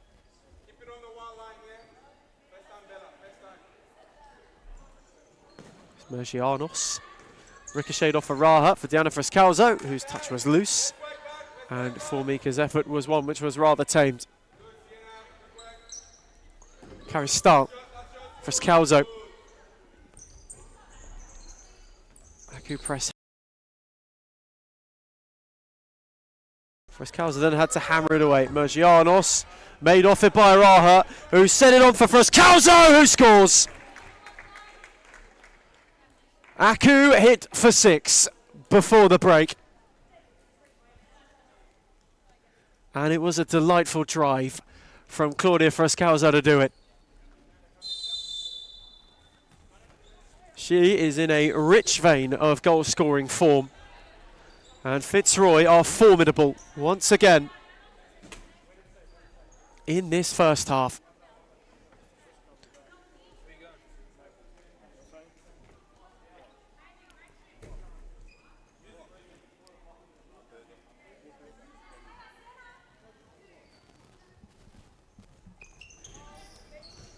It's taken long. Caristal. Again, they just can't quite work their way out of it. McClure, Caristal. Fitzroy finding a way through. Caristal with a lovely sidestep. And the net was vacant momentarily. Georgie came charging, and Fitzroy got away with one as such.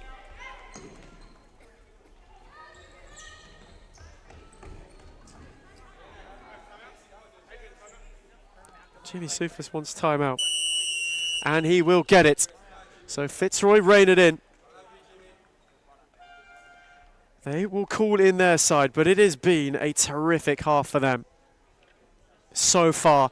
Still time to go when we come back from the break, as it's Fitzroy 6, Melbourne Aku 1.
We return from timeout. It has been a sensational 6 for Fitzroy so far in this first half. They are looking to add as many more as they can before the break. Side who have made it a real habit of flying out of the traps have done so and then some.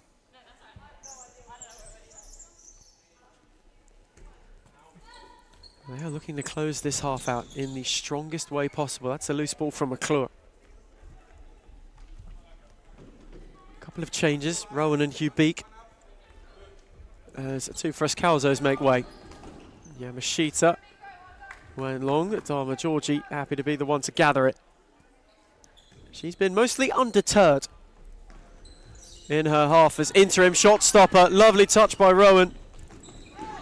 Deflection foul, McClure who's hit the post. Well, the run was timed well. It took a ricochet. And Eve McClure crashed it against the base of the post. Not the first time they have hit the woodwork in this half. They keep coming closer.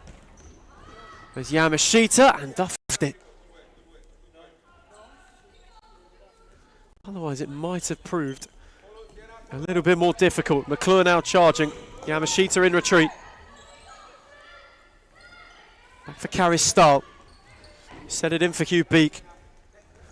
Again for Caristal. Oh, lovely move. It's a beautiful goal. They just picked Aku apart. The movement was marvellous. Finished with a flourish.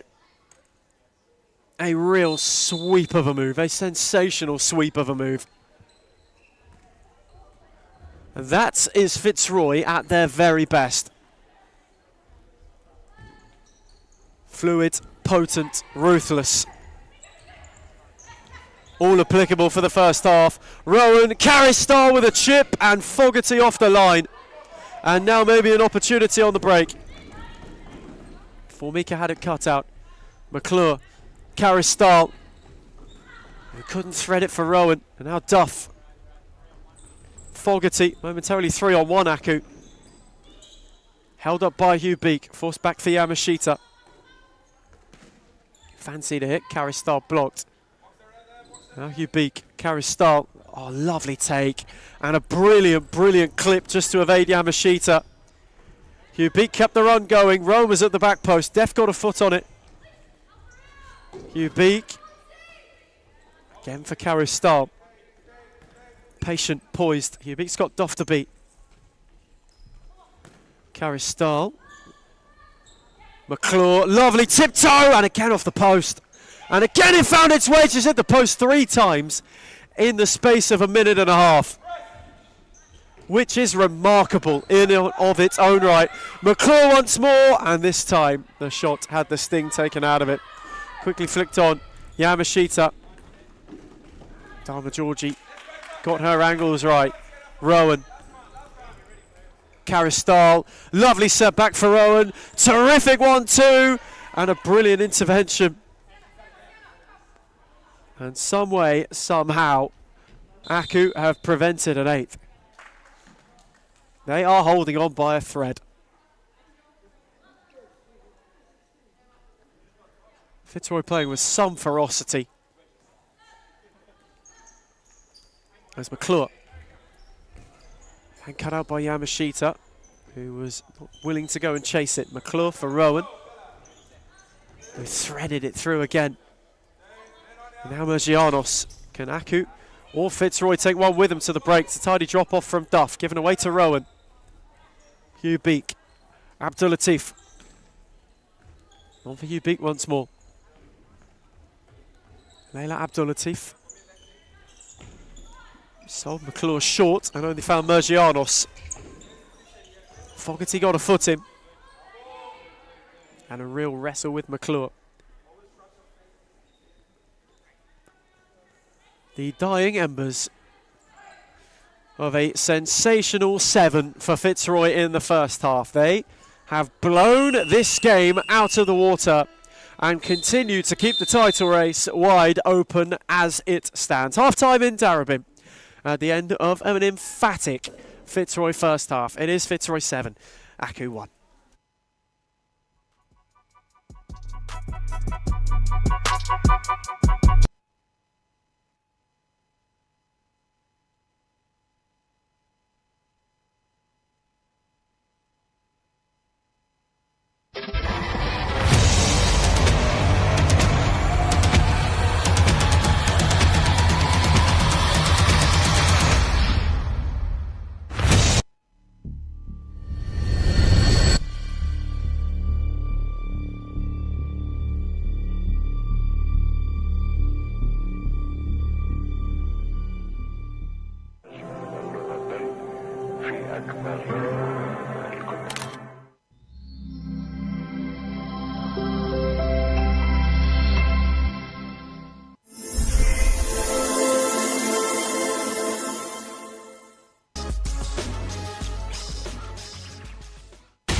We return from half-time in a game where Fitzroy took the opportunities which came their way in the first half. They created a lot of really, really good looks. They played free-flowing futsal and are well on track to close the gap at the top of the table right back down to 1. And that game is fastly approaching. Only a fortnight separates them from facing Victoria Lions for the second time. And where they were defeated 8-7 in a thriller the first time around, you get the feeling coming into the second edition, they have way more purpose and way more intensity to give.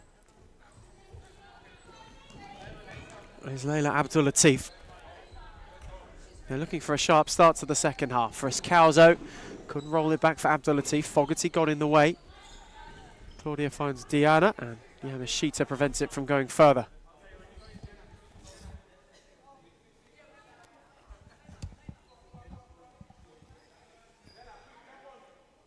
It so far for Aku has been a very forgettable Friday evening. As Friscalzo steers in. Just got half a yard. A quick snapshot on the swivel. And the bottom corner was found with precision. It's just that little late peel at the near post to find a yard. To get the shot away. Scored devastatingly. And Fitzroy add 8 in quick succession.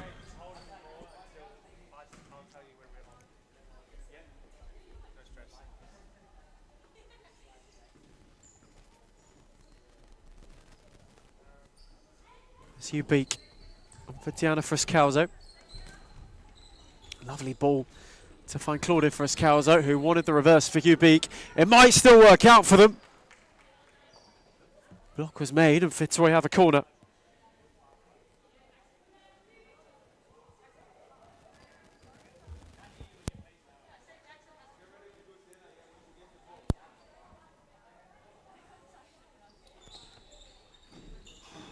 Friscalzo's take steered for Hugh Beak at the near post, who was just unable to steer it goalward. But so far for the Tigers, it has been a flurry to start the second half, and two Friscalzo's converged on Fogarty, who wasn't quite able to keep it under such immense pressure. It's been a staple so far this evening of what has given them so much success. Aku unable to handle the heat really on what has become an autumn night with just a little bit of chill to it. That mid to late March, slightly wintry undertone setting in. As Friscalzo, lovely flick from one to another, and Fogarty had to block.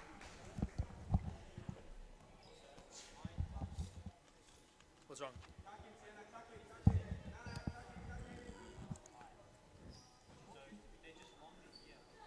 Ubeek with haste. Friscalzo. And Diana finds Claudia. Set back for Ubeek. And Fogarty's in the way. And a quick look on. The night's final installation. The 1-0 side in need of stopping the rot somewhat against the Carlton Heart side, still searching for their first point in 2026 so far. That's the closer to what has been quite a good Friday show. Georgie on for Abdul Latif. So back for Ubeek. Abdul Latif once more.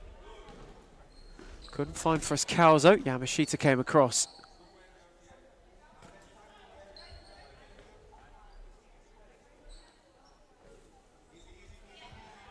Abdul Latif out the other way for Diana Friscalzo. Aku just stepping a touch higher. Not necessarily encouraging Fitzroy to have as much room. Abdul Latif went to poke it over the top. And they found Lorado, who was lurking. Fogarty. Mergianos gave it away to Ubeek. The header couldn't fall for Friscalzo. Steered instead for Formica, who couldn't return it for Yamashita.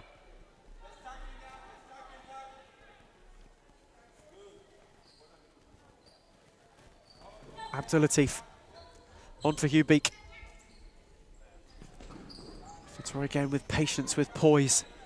Frascalzo set back for Leila Abdul-Latif, who wanted to work a yard. The intricacy was there and it was defended well. And now Mergianos could counter as Frascalzo to beat. Lovely footwork from Mergianos, but lovely, diligent defending. Cleared only as far as Formica, who dragged her shot wide.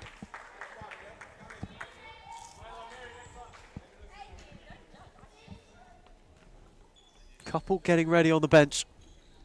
Araha and Karistal. As Ubeek just waited for that space to open up for Frascalzo to charge into. Now Abdul-Latif steered it well for Diana Frascalzo, whose return was tidy. Abdul-Latif went for a fanciful flick round the corner. Just wasn't quite able to find Ubeek, who appreciated the idea and the inventiveness. That's a tidy ball from Yamashita to find Formica. It's a good challenge from Frascalzo. Fogarty's following. Is flashed over the bar. But since they got one back, that is easily the best Aku have looked on the front foot.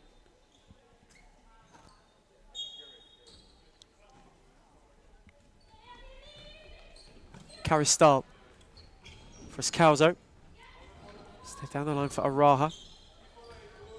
Oh, for Alexia Karistal once more, who's got 2 to beat and did so terrifically. And set it back for Frascalzo. Karistal threaded it intricately and Formica did well. And did even better not to concede a corner. Fitzroy had a couple of protests, a couple of questions, but had their shouts waved away. As it was flung long again for Karistal. Set it on for Frascalzo, who evaded the challenge of Mergianos. Araha spun into trouble as Yamashita was lurking. Araha then did well to go and win it back. And with a free kick.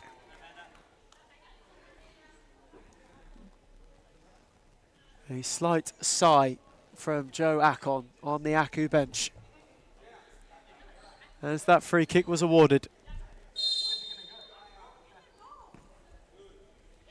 Karistal. Frascalzo.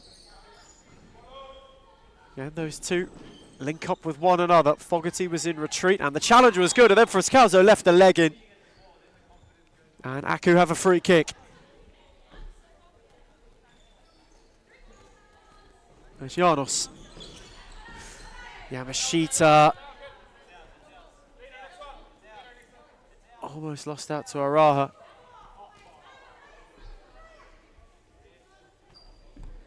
Fogarty. Steered it on for Yamashita. Araha was hot in pursuit. Nearly fell for Frascalzo. And Sienna Fogarty was tidy enough to cut it out in retreat.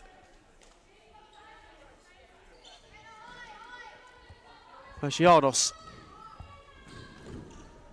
tried to thread it for Formica. Instead, Karistal cut it out.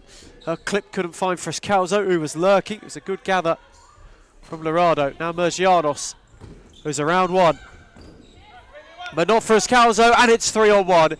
Claudia Frascalzo on for Araha. And Lorado and Mergianos almost come together.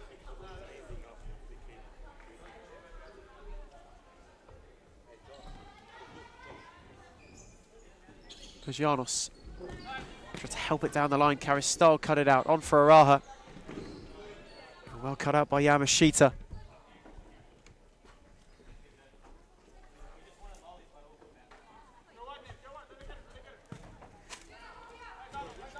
McClure. Back for Dharma Georgie. Karistal.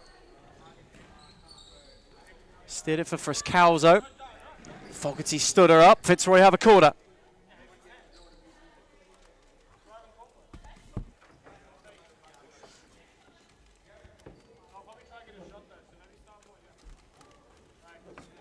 Dharma Georgie venturing out.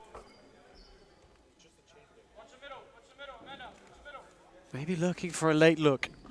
Frascalzo's take. Karistal crashed in at the near post. And it's a very good reaction saved by Lorado. On the Fitzroy corner. Again for Escalzo, and this time McClure steered it over.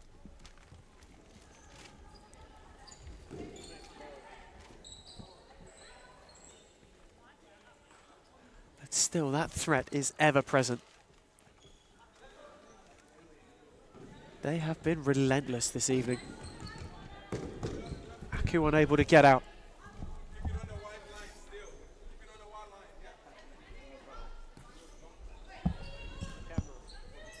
And a giveaway for Escalzo, who flashes it in.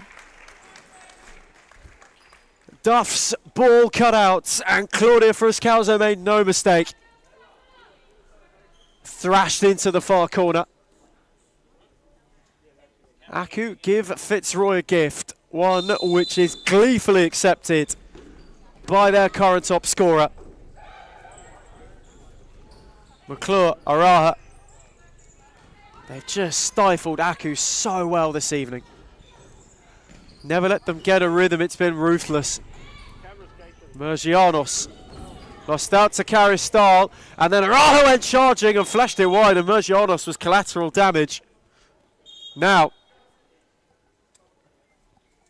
Joe Akon needed on court.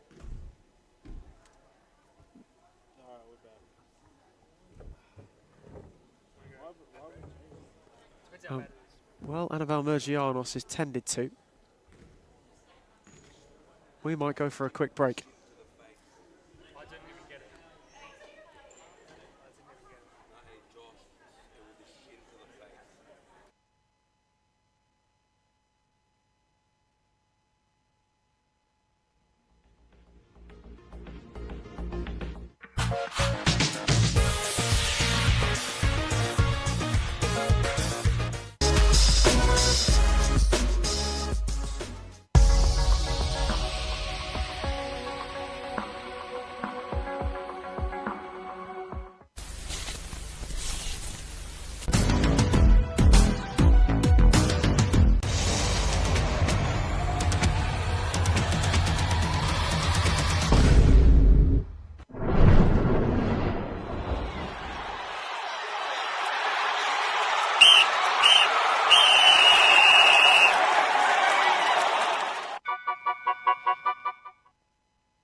All, thankfully, seems to be well with Annabelle Mergianos. She's just off getting treatment. A quick word from Maria Patricas as well, just to make sure that she's okay. Caught a nasty one. A really nasty one, inadvertent though it may be. And thankfully, she was able to exit the court unassisted. Joe Akon was there for a long time, checking on his players' well-being. It's becoming a frequently more common sight in Darebin. Bit of collateral damage for one of Aku's new signings, who made the move over this season. We hope she'll be able to come back on later in the piece, but so far, 9-1. An incredible performance from Fitzroy. The gap will now only be one. Mason Fitzgerald. What a title race this is going to turn into. Honestly, Ethan, it is anybody's title at this stage. Both teams have been near flawless throughout this season, and a tantalising 7-8 victory for Vic Lions in their one encounter against each other thus far. And it's good you mentioned that encounter, because the second edition is coming up soon. It's only 2 weeks away. These two sides going at each other once again to see who this time will take top spot, if it is to remain as a 1-point gap, which, all things considered, it looks like it will remain at that buffer. Fitzroy have done their bit this evening. Vic Lions just made sure they had to, but the importance is it will be a cracking encounter. It's must-watch futsal, Ethan. It's must-watch futsal. As McClure is charging and couldn't quite find the other side of the near post. Fitzroy one away from double digits. They have 12.5 minutes in their search to find it. They are yet to so far this season. They hit 8 against Aku last time. They've hit 9 twice, now 3 times. It's a side who are in dominant and domineering fashion when it comes to their pursuit of the league. And McClure is on for Araha, who threaded it for Rowan. And Lorado did well to intervene. Fogarty, Duff. Got away from Karis Stahl only just. Fogarty sends it back for Yamashita, who clipped it round the corner for Formica, who had Araha to evade, couldn't do so. Rowan then kept it rolling and spun her way through superbly, but her shot was blocked before it could become potent. Just touching back on the injury just prior to now, Annabelle Mergianos does seem to be re-entering the pitch.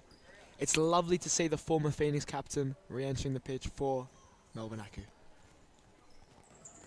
There is Mergianos quickly on for Yamashita, who wanted to return down the line.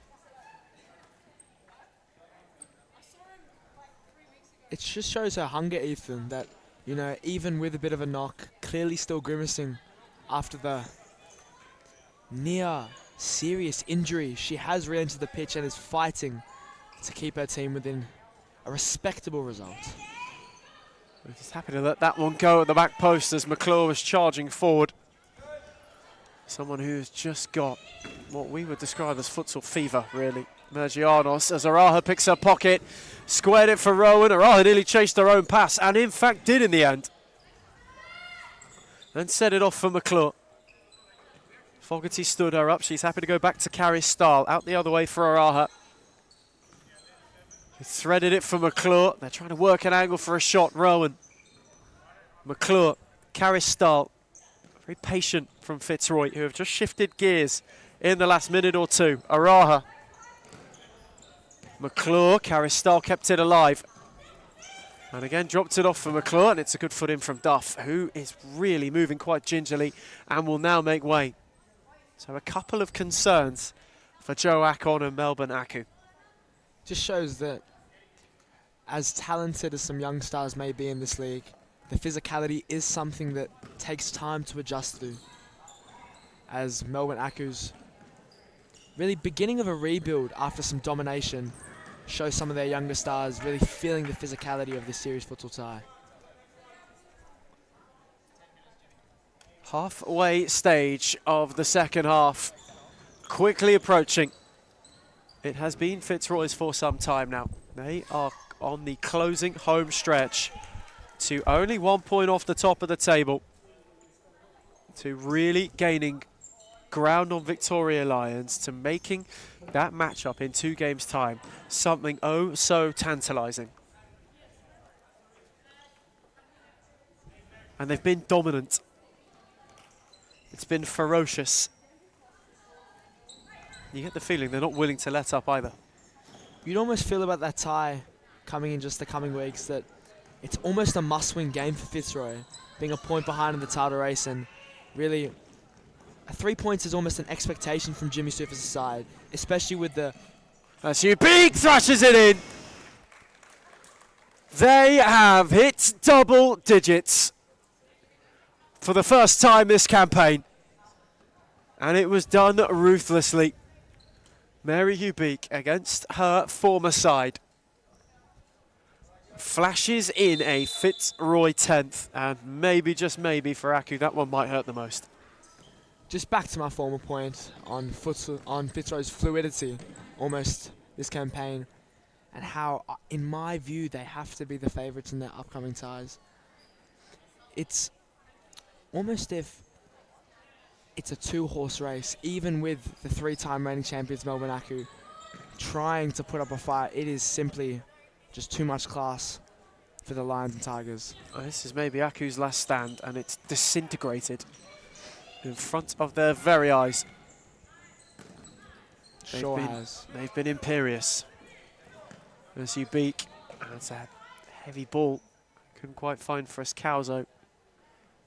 It was an awkward one to take down. But this is quite something. Absolutely.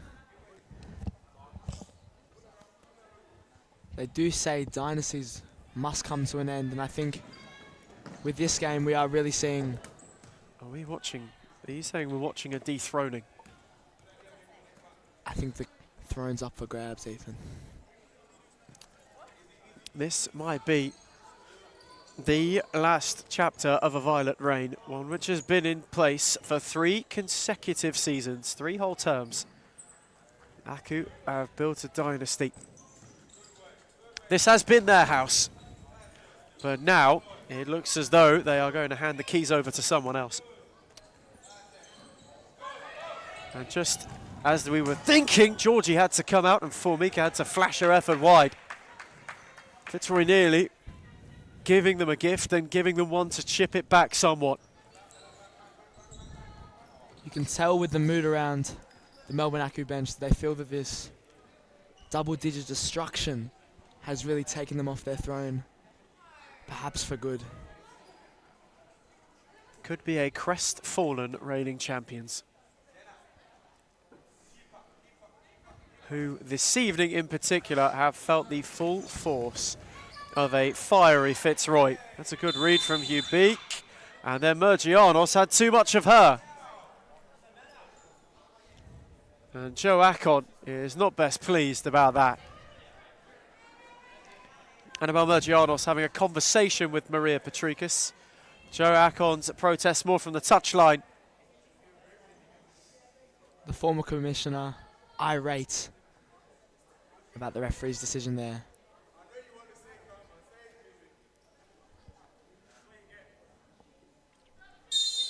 Some communications on the sideline between Joe Akon and Jimmy Soufis. It seemed all in good fun between the two managers. As Dharma Georgie is allowed to venture. Flashed her effort wide of the far post and a lunging for Escalzo. It's been that kind of night for Melbourne Aku. Timeout slip firmly in the grasp of Joe Akon.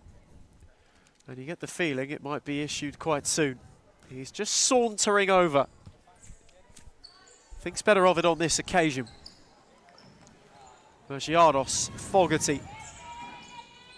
Can't get away from Frescalzo. Set it back for Mergianos. Yao Yamashita. Moved it on for Formika. Mergianos lost out. Frescalzo took a tumble. Yamashita got a foot in. He's gone out for a goalie's ball, I believe. And Claudia Frescalzo is the one showcasing some frustration about it.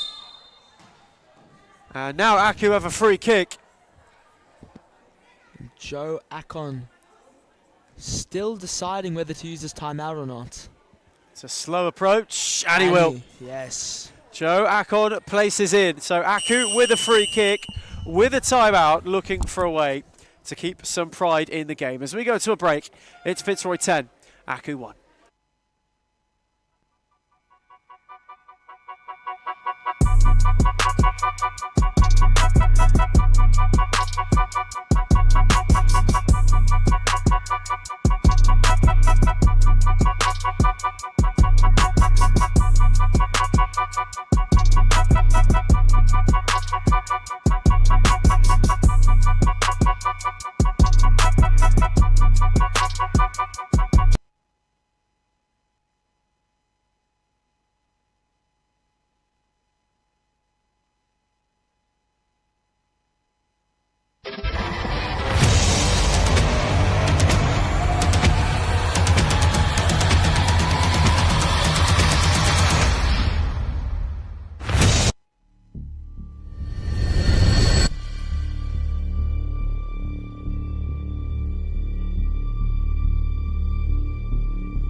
We return from timeout.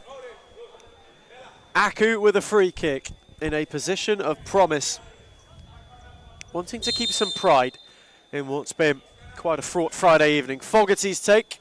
Ricocheted off Frescalzo, then off Hugh Beak, and it will be a corner.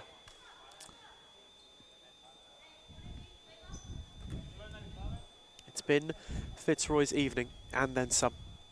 They have been ferocious Aku have had one good spell. They got a goal from it.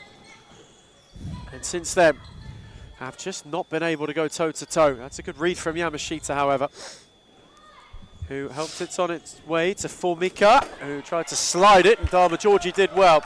And quickly released it for Ubik, who had two streaming forward with her. Frascalzo was one. Fogarty cut it out.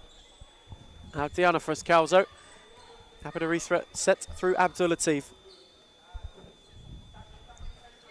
who again had Yamashita to go at. Set it back for Ubik. Frascalzo lost out to Fogarty on that occasion, who asked a lot of Mergianos. Aku not going down without a fight. The timeout may have reignited some belief in them, not to perhaps win this game or even the league, but to just let the rest of the teams in the league know who the three-time reigning champions are. Given away by Frascalzo. Yamashita. Again, they just can't evade that first line of the Fitzroy press. It's been so important tonight. There's Mergianos. Fogarty. Unable to steer it for Yamashita. It's a good read from Ubik. And Fogarty got the final touch.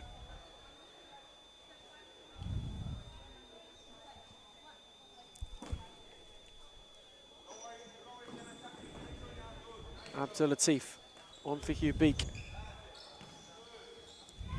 Carries Stahl, who was unable to turn. The touch was too heavy. The final game of the night. A 1-0 side who you'd imagine would be hoping to be further up the table than they are at this point in time, against the Carlton Heart side, who definitely would have thought they'd have had at least a point on the board by now, though that is not the case. It's a massive game for both these teams, and Mason, it holds a lot of importance towards the foot of the table. Yeah, it's a bottom of the table battle, really. Both sides could have most definitely picked up more points, notably Carlton Hearts' 1-minute meltdown against Northcut, where they were 3-2 up and lost the game 4-3. Both those sides, excellent save. Both those sides are looking to get 3 points tonight. It just depends on who can stay strong and keep their head up the longest, in my belief. That's up next. One side looking to regain some form, the other looking to find it in and of itself. A bit of a change for 1-0, who won't be adorned in blue, will be in white from the start this evening. A new away kit being perhaps outed by Costa Frutas' side for the first time. Perhaps an element of mind games by the 1-0 coach, as Carlton's home kit is white. So they are almost having a swapping of colours. Be interesting to see how this turns out. For sure. Costa Frutas is no stranger to a few mind games of the sport. As Fogarty searching for Formika, and Dharma Georgie just did her bit in closing the door. Just touching on Costa Frutas, the reigning manager of the week after a phenomenal draw against the formerly perfect Victoria Lions. Can he build momentum from that monumentous moment and take on the 3 points against Reece Trissie's side this season, who have, it's fair to say, started very underwhelmingly? Obviously that as well can be a big momentum booster. And he'll be hoping that it means that the rough start to March that Melbourne, and in fact that 1-0 had that defeat to Aku, of course, where they were thoroughly beaten. Defeat to Northcut too, which perhaps for them was a point of real contention. Now maybe, just maybe, they've weathered that storm and can start to have some surer skies again. As we head towards the final 5 in this one. Fitzroy, double digits, doubly dominant. That's a lovely ball from Leila Abdul Latif, who gave Frascalzo 1 to chase. She had 2 to spin. Fogarty was 1, Mergianos the other, and Aku have a free kick. Just touching on Leila Abdul Latif, last season's Young Player of the Season. What a star she is turning into. She is all over the court tonight and every game for Fitzroy, putting in offensive and defensive work rates. Unbelievable by the young star. Season 2 as a Tiger. Joint Golden Boot winner last season. Young Player of the Season. And it looks like she is kicking on in Campaign 2. And here she is with a tidy read to give McClure a hand. Gave it back to Georgie. And now McClure, who's got options left and right. Frascalzo was one. She asked a lot of her. And she had Carrie Stahl, who was careening forward at the back post. Yes, after that near chance by Fitzroy, Amanda Aora does come back on. What a player she has become, formerly of Western United. Now donning the colours of Fitzroy. Also spent some time at Aku as well, worth noting. Yes, she is now facing her former club. Notably didn't play last week for reasons unknown, but... And Alexia Caristal has found herself with a yellow card. Some confusion there on the Fitzroy bench. There's a wry smile from Claudia Frascalzo, who can't quite believe it. But it did seem like that barge was one that was not taken kindly to by the officials. Jimmy Sufas also asking the question of, well, why was that a booking? Fogarty, Mergianos, and steered comfortably into the palms of Dharma Georgie, who wanted to fling it, and it then almost worked out badly, but McClure was the only one on hand to help shepherd it back to the keeper. Araha, McClure. Lovely footwork to get around Yamashita. Moved it on for Frascalzo, who had Fogarty to go around and wasn't quite able to. Yamashita was there to mop it up. Set it back for Mergianos. McClure was charging and then went and won it. And then had it picked off. Caristal came crashing through. It's a good effect as well. A swing and a ding by Caristal, showing her physicality on the defensive end to cut out a surefire one-on-one chance for Melbourne Aku. McClure, on that occasion, couldn't thread it for Frascalzo. There is no coincidence to why Fitzroy have scored the most and conceded the least. They are dominating both sides of the pitch tonight. And with this 10, already half a century up in the new campaign for the Tigers, 16 conceded. It's astonishing consistency for a side who have really built themselves defensively on being so difficult to break down. And this, as it stands right now, going for a fourth occasion where they've conceded under 2. They are just over 3 minutes away from doing so. There's McClure, Araha, cut out by Mergianos, who then had it threaded, and Caristal has absolutely smoked it in. The second it fell to her, and she just shifted away. Picked her spot, and that might be the pick of the bunch. It's 11. It's heaven by Fitzroy. Another dominating performance all around as they now have a double-digit lead against the 3-time reigning champions.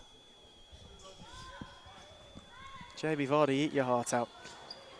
That one from Fogarty, a little bit wasteful, and Jimmy Sufas now takes his time out. Fitzroy, imperious and truly unstoppable, as was the strike from Alexia Caristal, as they lead Aku by 11 goals to 1.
We return from timeout down the stretch. 3 on the dot. Fitzroy, who have been flying from minute 1. The gap will be 1 at the end of the night, at the end of the match day 2. But this is a real statement. Nobody has vanquished the reigning champions quite like this. Been a long, long time since Melbourne Aku conceded double digits. Over 2 calendar years in and of itself. Stupendous. Really. A simply sensational outing. And this to truly announce the dethrone of the reigning champions in what, unfortunately, Mason Fitzgerald is quite the violent revolution. Utter domination by Fitzroy. It's sad to see a dynasty come to an end, but the reality is nothing in life is permanent. Melbourne Aku's reign was beautiful, but with the young talent they have, they're in a real building stage. As Aurora lines up and it's blocked. And you get the feeling this, unfortunately, is the lesson you learn in transition. And at the moment, Aku are learning it the hard way. Fitzroy, who have spent 3 seasons longing for this, finally starting to believe that they might be truly more than just a little bit in the hunt. They have vanquished for who for so long has been their closest rival. Only one more in their wake. It's sent long, but again to no avail. Aku have got Victoria Lions next. That proves to be another tricky encounter for the reigning champions, who around this time, when the first set of fixtures were being thrown out, that game against Aku and that fortnight stretch was a nightmare for them. And you got the first real cracks in the crown. This one, it feels more like a dominant dethroning. There's Caristal, happy to just soak up the second. Set it on for Frascalzo. McClure, lovely move. Frascalzo was there. And Lorado made a good save. And with each dying minute, the crown continues to crumble. Fitzroy showing why they're fierce in this title race, that they're not here to mess around. And with the 3 back-to-back-to-back seasons of being ever so close, this might be their year. Not yet, but it might be. You can only speculate, but it does mean we've got 2 clear at the top. Aku, this was their opportunity to make up ground, to rebound. It has not transpired as such. In fact, it is a more firm wake-up call than the first edition.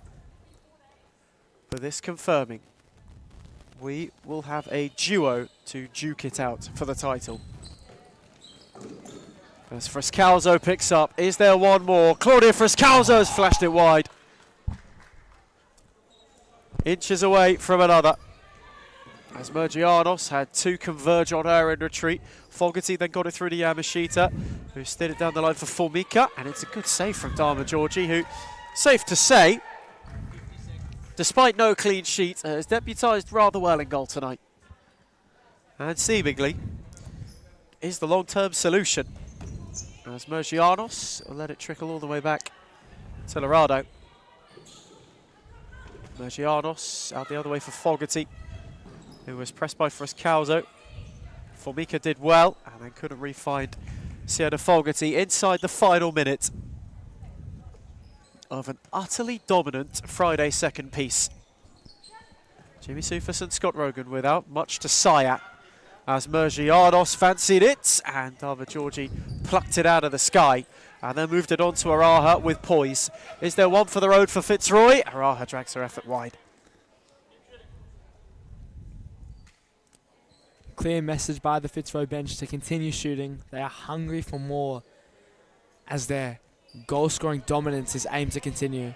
With Frascalzo, is there one more for the roads? They will get a late corner. And it could be a title that's decided on goal difference. Again, you can only speculate, but with the margin at 1, a third of the way through the campaign, you get the feeling it's going to be neck and neck the whole way through. Inseparable. High fives and handshakes. Job done. This, the really, really emphatic second wave. Caristal with pace for Frascalzo, who was tiptoeing, and Lorado saved, and Caristal crashed it into Fogarty. Final 5 seconds. One more search fought, one more surged. But tonight, the margin will be 1. It will be 1 in emphatic fashion. The palace, perhaps evacuated, perhaps pervaded. The confirmation of a changing of the guard you feel. Full time in Darabin at the end of a dominant display. It's Fitzroy 11, Melbourne Aku 1.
Welcome to the evening's final installation, and it ends with two sides who have had a mixed time of it to start the season. A 1-0 side who started strongly, and they've shown that they're capable, but consistency remains the missing piece to the puzzle. A 3-3 draw with Victorian Lions was impressive, but it was also their first point in a month. It stopped a bit of a mini rot for Costa Frutas' side. Hearts, on the other hand, are 6 without a point and desperate, oh so desperate, to drag themselves off the bottom of the table and get themselves into gear. Frazzled by Fitzroy recently, they will now be hoping, at long last, for a result of robustness and real tangible feeling and real tangible outcome. Ethan Rigger-Mason Fitzgerald to round out your Friday night. Where else would you rather be? It's been a beautiful day in Darebin. It's been a good night of futsal.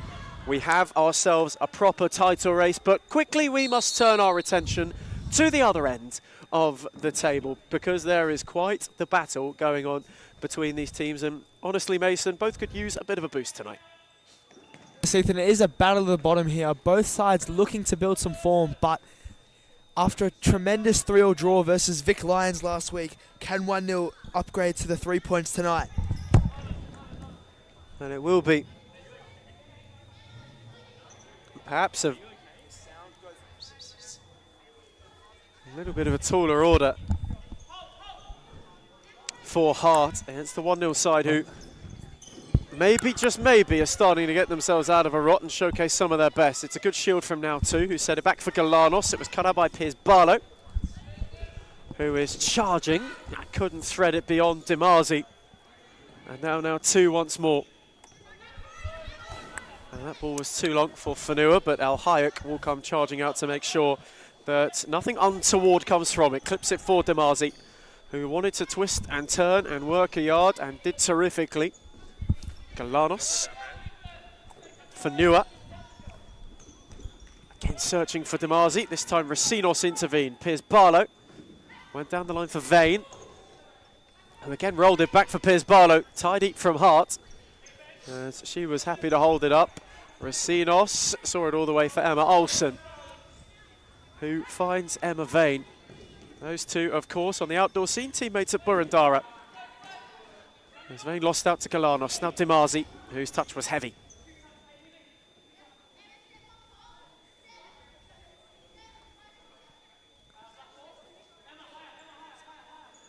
And this for Reece Teresi, possibly the most available set of players he's had so far this season.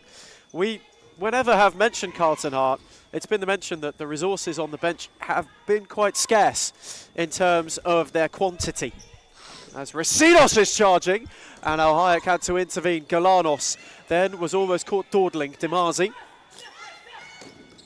had to clear her lines, but this, Mason, a much brighter start out of Carlton Hart than we've seen in recent weeks. Yes, Carlton are still beating. It's a reignited team, I feel. Though the chemistry may not be there as of yet, an 8-man squad is far more. Could be potentially successful compared to a 5 or 6-man squad, which they have been dealing with most weeks. Now Hayek on for Fanua. As we mentioned before the game went live, 1-0, donning a new away strip by the looks of it. Those shades of Chelsea blue are given up for a splash of ivory this evening. That gets a chuckle out of Costa Frutas, always good. Because Galanos' ball was cut out. Vane then lost out to Fanua, who went the back heel, and it was read by Piers Barlow, who had 2 to go around and won a free kick. After a rather heavy tumble.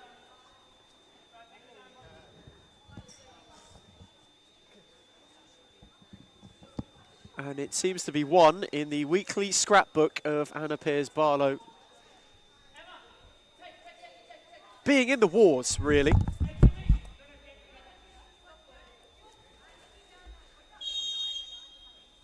Hart's free kick, Vane's take, on for Racinos, who couldn't find Piers Barlow, intervened by Dimarzi, who is charging and driving, and Piers Barlow did well to usher the ball out of play, and did even better not to give away a corner. Olsen was quick for Vonya, whose ball round the corner was too far away from Vane. Like the flash, Anna Piers-Barlow showing her tremendous work rates week in, week out. For the most weeks, she will have to play 35, even 40 minutes a game for Reece Entrissy's side. But tonight, will she get that must-needed rest on the bench? A lot to ponder. Neither bench has really been active as Dimarzi is darting. And Rasinos went with her the whole way. Quite a lot of options on both tonight for the closing encounter. Both understanding what 3 points would mean for them this season. It would really both get them going. They're in need of a bit of a boost. Vane's take, and Hearts have a corner.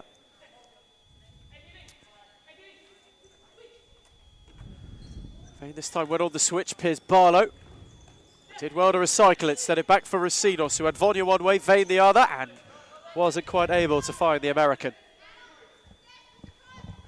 Just giving some much-needed praise to the Carlton Arts captain, Bianca Rasinos. She has been with Reece Entrissi for the past 2 years, helping him rebuild his side and, you know, continuing that rebuild even into this season. Through tough results, she has been there by his side throughout that time. A lot has been made of this Heart team as well coming into this season. It wasn't the same as when it left. Without a lot of their stars. Duffy and Wilbert out with injury. Paredes as well unavailable. So a new look, but as Fanua had a hit and was not a million miles away. Was a good set from now too as well. And 1-0 who'd just been under the pump a little bit. Gave themselves a boost going forward. And this time Fanua steered it down the line for Dimarzi, who had Piers-Barlow to beat and was unable to do so. First bits of instruction being given by Costa Frutas to his bench. Reece Entrissi animated as ever, but Claudia Dimarzi being included in the fold has really gone up a level since taking that captain's armband. Do you really feel, Mason, she's someone that thrives on responsibility? I'd have to agree that, you know, Claudia Dimarzi, as the captain, must really step up into a newfound role of leadership. And so far this season, she has been doing that through dancing through defenders and really leading by example when times get tough. It's brilliantly done by Vane, who picked out Piers-Barlow, who was out of room before launching the strike towards El Hayek. So far, just over 4 gone, and we are without a goal, but now 2 is wanting to change that. Entangled with Rasinos. The ball trickles its way out. There's a bit of Heart disbelief. And Cicely Paraskevas is also out on court. The other one of Reece Enterissi's 2 new additions as Dimarzi was darting. Olsen didn't quite get there. And then at the second attempt, saw a pirouetting Claudia Dimarzi steer it wide of the post. As Rasinos split both Vane and Paraskevas. Almost the opener for the captain, leading by example from the front. 1-0 have had the chances early on in this tie, but the new Carlton Heart squad is looking respectable. Olsen went direct. Vane took it down well, set it off for Rasinos. Now Piers-Barlow. Dimarzi hustled, and Fanua cut it out, and Olsen denied brilliantly. Hearts were playing with fire, and 1-0 nearly burnt them for it. Great chance by 1-0 once again. Emma Olsen in goal. Safe pair of hands. Both keepers, as a matter of fact. Lara Hayek, obviously Golden Glove winner from last season. And former Northern Phoenix teammates. It'll be interesting to see which goalkeeper ends on top. As now 2 just tried to bundle it through.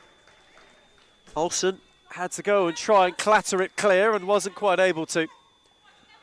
But she was fortunate that the ball didn't carry any more haste, and certainly not over the line. As now 2 for Fanua, who tried to place it into the path of an onlurking Verratti. Now 2's hit, a fabulous save down low from Olsen, who intervened well. Now Vane.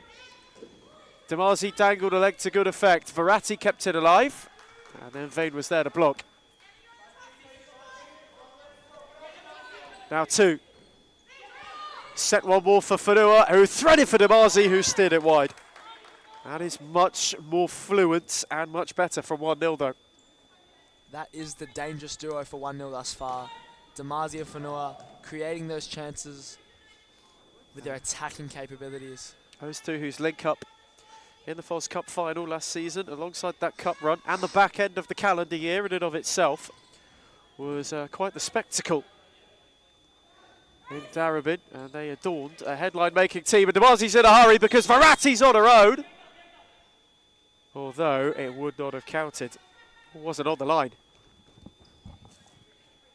Claudia Demazi channeling her inner Trent Alexander-Arnold with the sideboard taken quickly. But referee deems that it was off the line. Here's Vonya. Give it away again, and Demazi is charging, and now two's on her own and scores this time. Hart again playing with fire when playing out, and this time 1-0 like the blue touch paper. 1-0 break the deadlock. Excellent finish, but all the hard work done there by the captain, Claudia Demazi. It was a ferocious counter. Hart pockets picked, and they were made to pay. That's a lovely ball from Piers Barlow, 1-1. In next to no time. Ripped back with immediate effect. The ball from Piers Barlow was a beauty. And the finish from Paraskevas was piercing and precise and pure. And Hart have got themselves right back where they want to be. Although Vane's giveaway has allowed Verratti to charge, who set it on for Demazi, and Piers Barlow did well to challenge in retreat. It's fair to say, Ethan, this tie is live.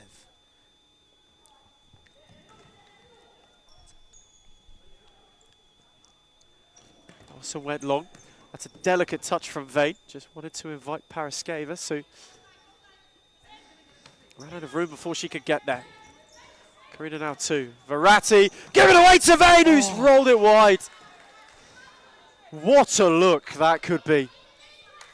A brilliant piece of anticipation.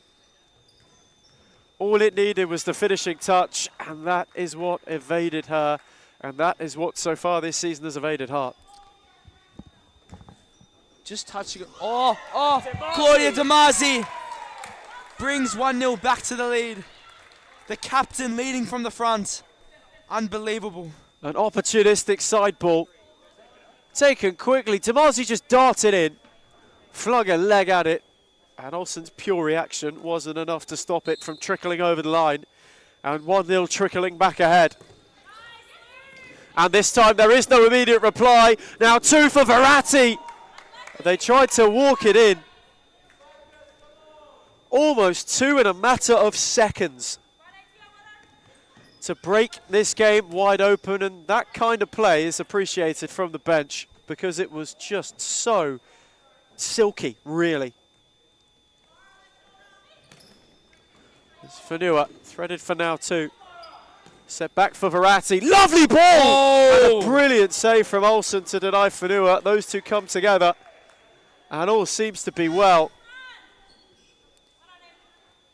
It's a vibrant ball from Verratti. Just touching on what I was mentioning before, Ethan.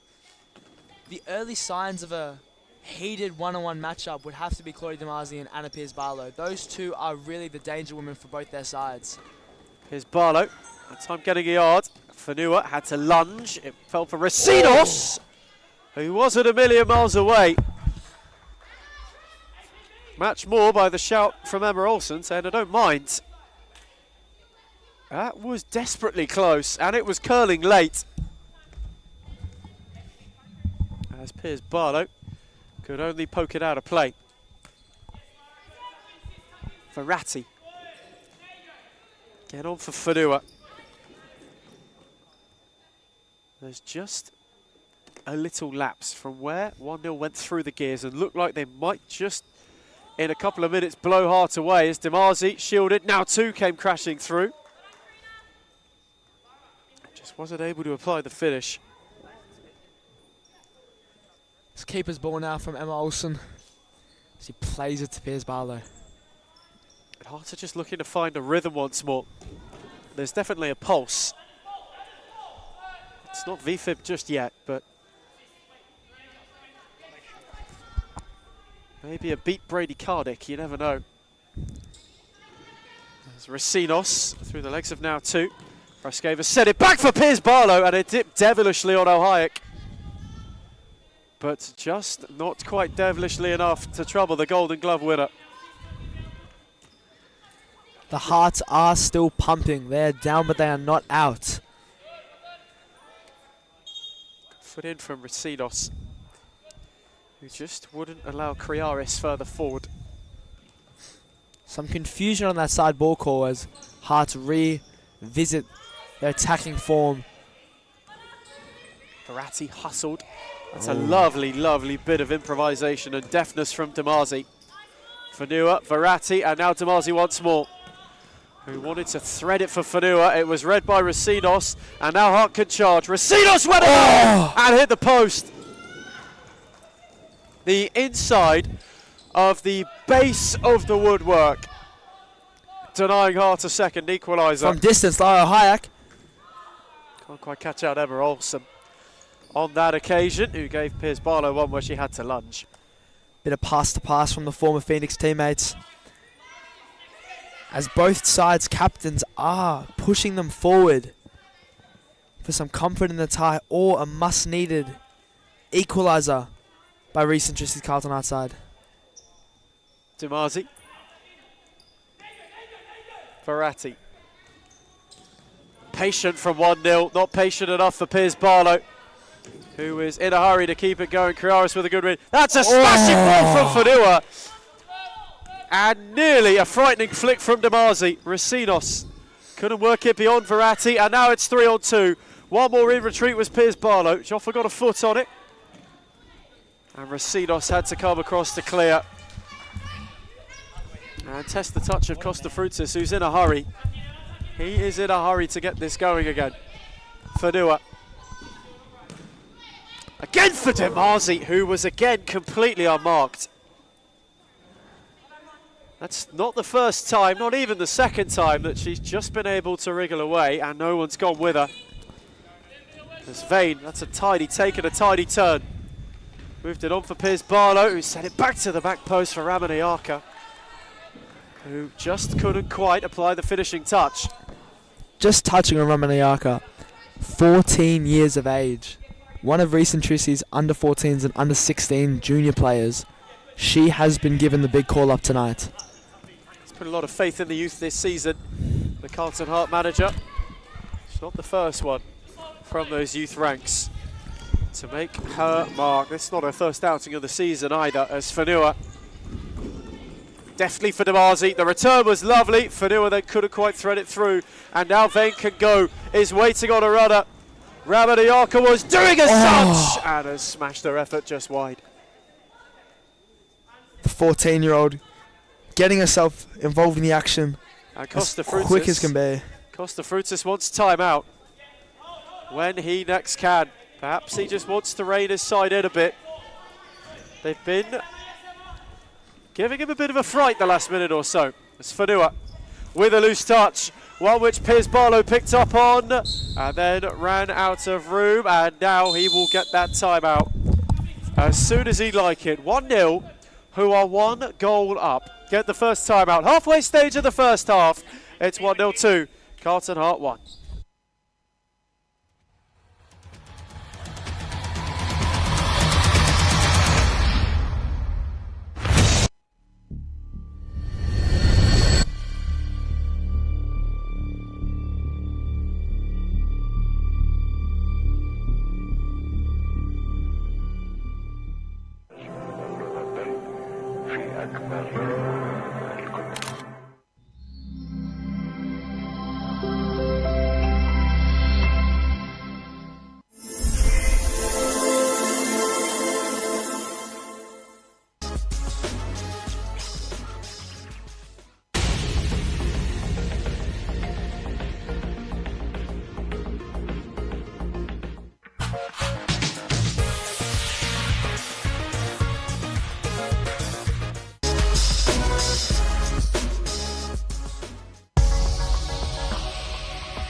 We return from timeout. First time in the evening's final installation. 1-0 lead, Hart by 2-1.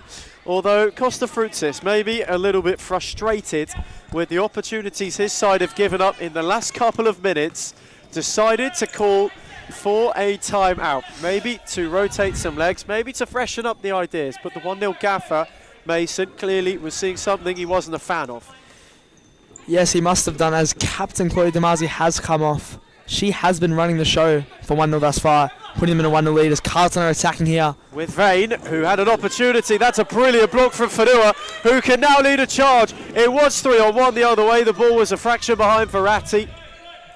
And Christine Hanna will just happily see it out.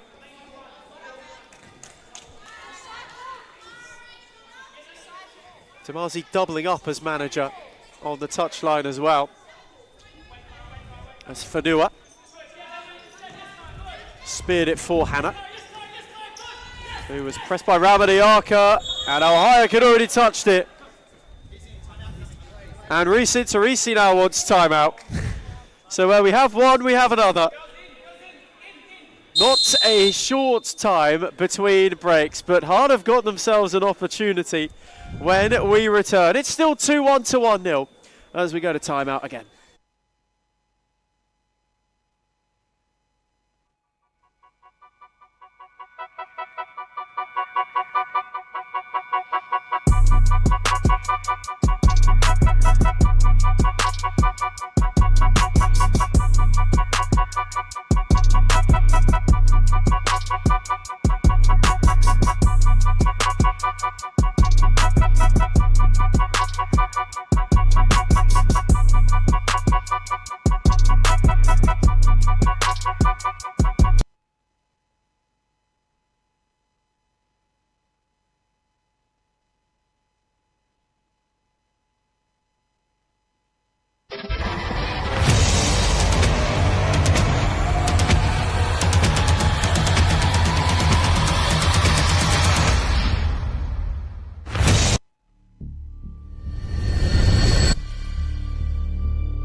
We return from timeout. Hearts have got a golden glimpse to get themselves level once again.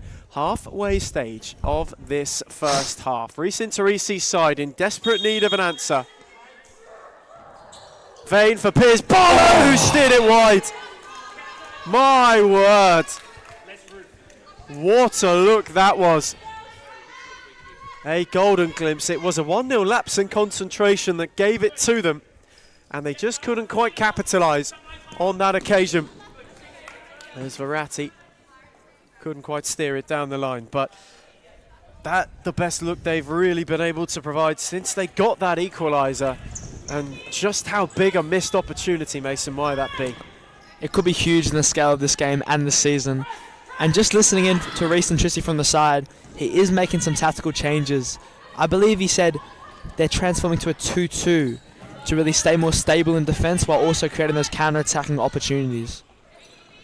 It's Verratti. On for Fanua. Threaded it for Kriaris. Hanna. Hustle by Piers Barlow. And now is in significant peril. Piers Barlow's picked her pocket and poked it on for Vane, who's round out. My word, off the line. Can you believe it? Ridiculous. Last-ditch defending. Absolutely ridiculous from Monica Fanua. That was fantastic. 1-0 entirely caught out. The net was vacant. And then Fanua flung out a leg on the line. And some way, somehow, denied Vane a goal that almost seemed like a certainty. Here she is again. Set it back for Resinos, who couldn't thread it beyond Verratti. Now on for now too. Who was waiting on support. Verratti was one option. El Hayek. Hanna. Verratti On for Hannah, who tried to steer it for Fanua, and Racinos nodded it out of play. My words, what an opportunity. 2 chances now. Reese and Trissy's side really should have capitalised on to get this equaliser and even go into the lead. But 1-0 holding strong while the Carlton high press with 14-year-old on the ball here. To Anna Pierce-Barlow, she resets the play. Through Racinos as well. Steered it down the line for Vane. Smith stayed close.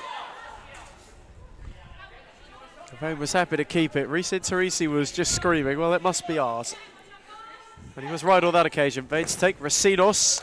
Had a second look, set it for Pierce-Barlow, who was waiting on an option and then gave it away to now 2. And 1-0 could break momentarily. Fanua was streaming forward, as was Smith. Fanua's return, it's a flick with too much force, and it allowed Olsen to go and gather it. Pierce-Barlow. Racinos unable to keep it alive. Fanua.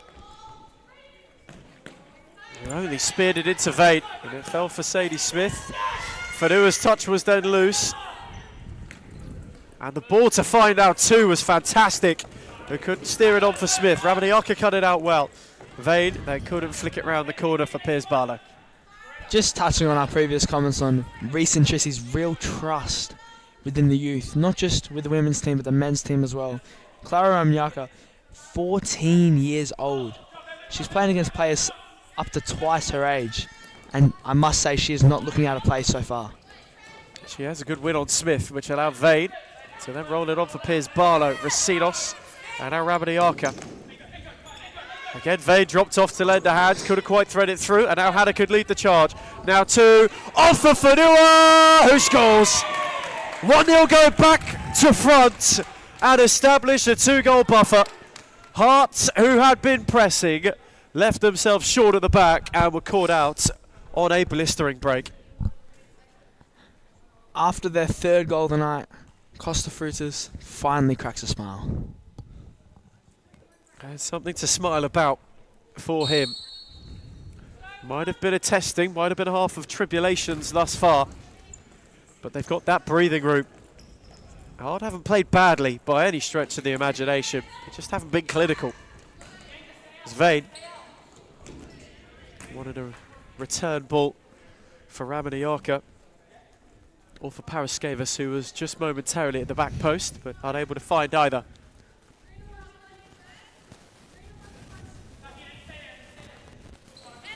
Now Hayek went searching. Racinos couldn't steer it for Vane. Hannah was almost caught napping. 1-0 just still a little bit, not fully in free flow.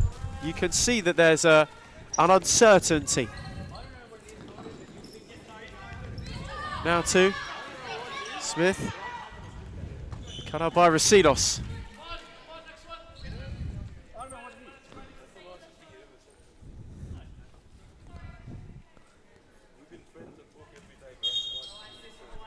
And for that one, Paraskevas didn't quite have it on the line. But this first half, it's been an interesting one so far. It's had its moments where it's lulled, but you've always felt like we are one turn away from going through the gears rapidly. It's been an entertaining, it's been an intriguing watch, and neither side really can say that this game is said and done. Both have had their opportunities. 1-0 have taken theirs, and right now that's the difference. Absolutely. I feel almost as if Carlton has had the better side of the chances, but just some last-ditch defending and phenomenal goalkeeping by Lario Hayek has led them to a 3-1 lead thus far. Carlton are not out.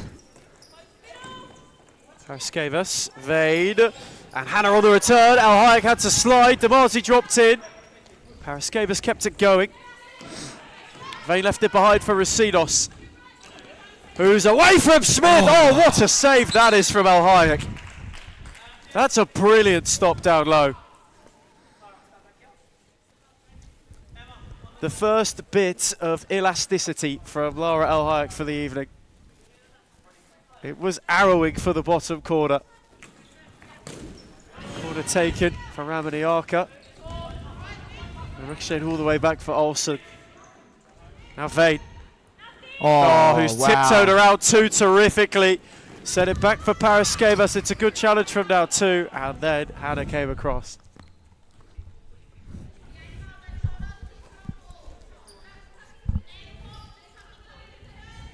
And that is where it's been different so far. 1-0 have just held firmer at times. And now two with a delightful dink for Demazi, who's gone around Rasinos, and Hannah was denied by Olsen. Two former Phoenix teammates came together, and now Paraskevas on the break for Vane. Oh, wow, again. Cayman didn't get there, and Rabbit Inches, and Demazi's in the back of the net. Chaos. Complete chaos. The ball ricocheted off the bar. Demazi couldn't stop her momentum. And then became entangled with the net. In something truly astonishing, as Rasinos couldn't quite find Piers Barlow. But Hearts have come oh so close twice now. They have been realistically not even a coat of paint away.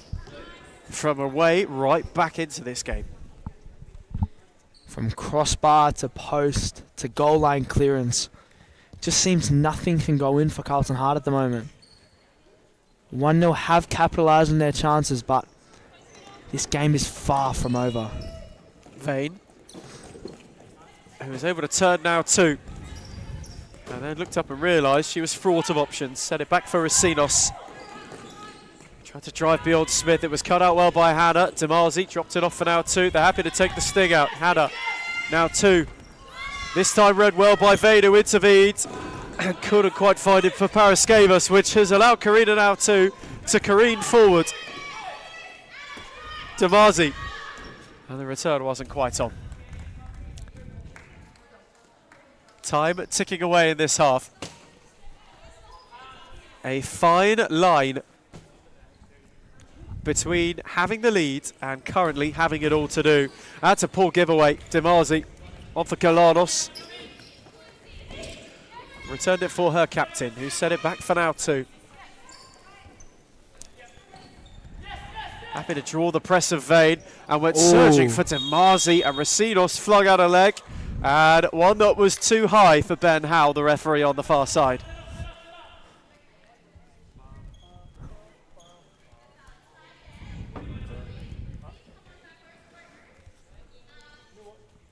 A 1-0 free kick. A good opportunity to add a fourth. Just over 3 to half time. Galanos now two. Tried to set it for Smith, and Rasinos could go, and Carlton could go end to end. She had two streaming forward, and in going alone only found Al Hayek. Demazi was then beaten off it by Piers Barlow, but she kept going and steered it for Smith. It was just behind. Rasinos got a ricochet and then steered it for Vane, who is chasing now two. Was able to get round the outside and prevent it being Al Hayek's ball. Demazi was dancing through defenders as the back post finish just was not there. This game could be a completely different story as it's reset for Olsen and goal. Unbelievable.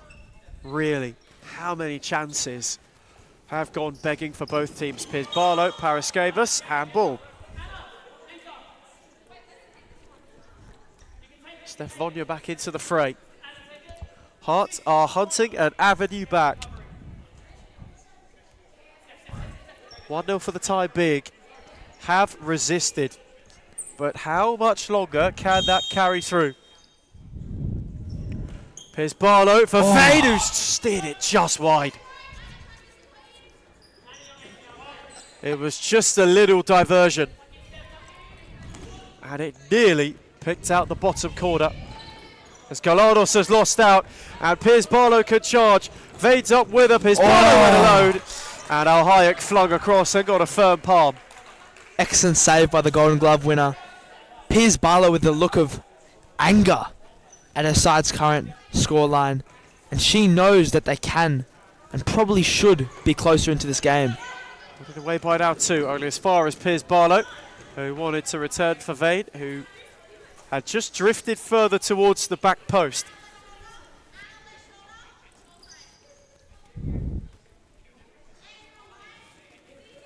Is there a late change to the first half script?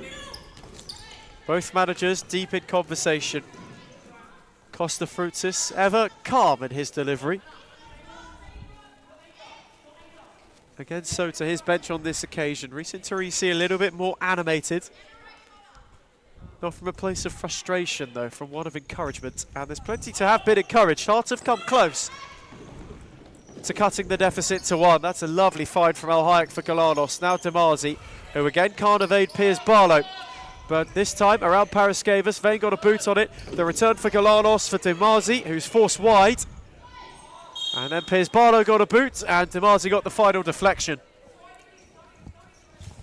You've got to say, Ethan, this is probably Carlton's best first half performance of the season. They're really looking like a team that do have some life, some wind under their wings, as Piers Barlow sends Demazi to the floor. Rather rash dive from Demazi. Maybe a bit of frustration Perhaps. about how that particular matchup is going so far for her. Piers Barlow's just been diligent, really. Has kept the door closed as often as possible. As now 2. Got away from Vane. El Hayek gave Demazi a shout early. And then lofted for Galanos, who was given a shove by Piers Barlow. Just the gentlest of pushes underneath, but that's all it needed. Certainly enough contact. And 1-0 have a late free kick. And an opportunity to add a fourth. Now 2's take. Demazi was all on her own and Piers Barlow blocked. Galanos was hunting. Demazi nearly had it fall her way again, and Galanos was a bit too overzealous and her press too egregious when going to win it back. Some communications there between Piers Barlow and Benjamin Howe. He's seemingly frustrated with her walking towards him when she believed there was a no call, but that squabble has been sorted promptly as he tries a Travella pass cut out by the captain Demazi. Back post for a Carlton side ball. Just another one. It's at an awkward height, really, for Smith to try and control it. Demazi did well to try and pick the gap. Norwich offers done well. Ooh. Spud now 2 and won a free kick. 4 fouls now for 1-0.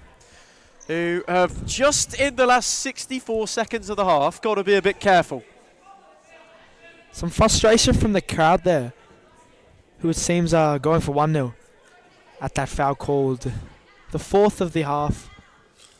I'm not sure if the 1-0 coach will be too pleased with the sides. Harsh fouling game thus far. They have to keep themselves honest now. One more and they've reached their limit. As Piers Barlow gave it a hit. That's a good save from El Hayek. Came through bodies. And Demazi was almost acting as a roadblock as well. Paraskevas has taken, took a deflection off Galanos. And El Hayek won't catch out Olsen, whose hands were firm. Quickly on for Joffa. Tried to slide it for Paraskevas and wasn't quite able to. We've seen a final minute flurry in many a Heart fixture so far this season.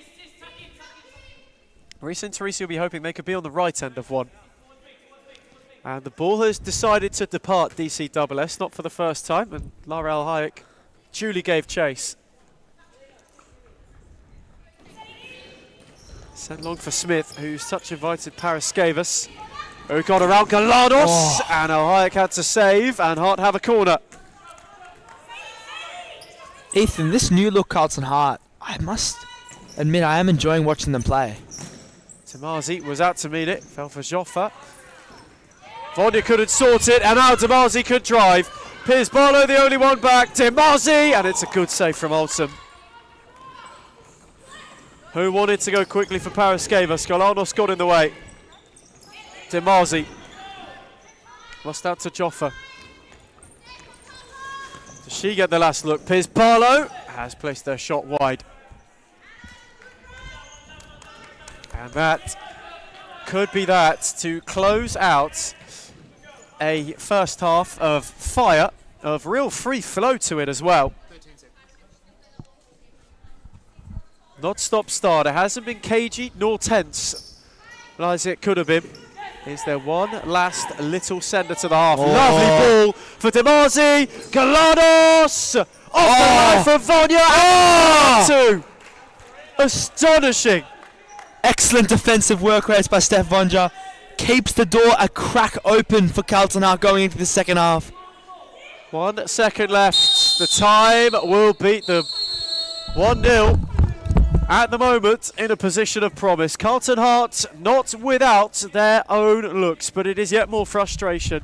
1-0, however, have it going to plan. And more importantly, they've got a bit of breathing room to go with. As we head to half-time, it's 1-0-3. Carlton Hart 1.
We return from half-time.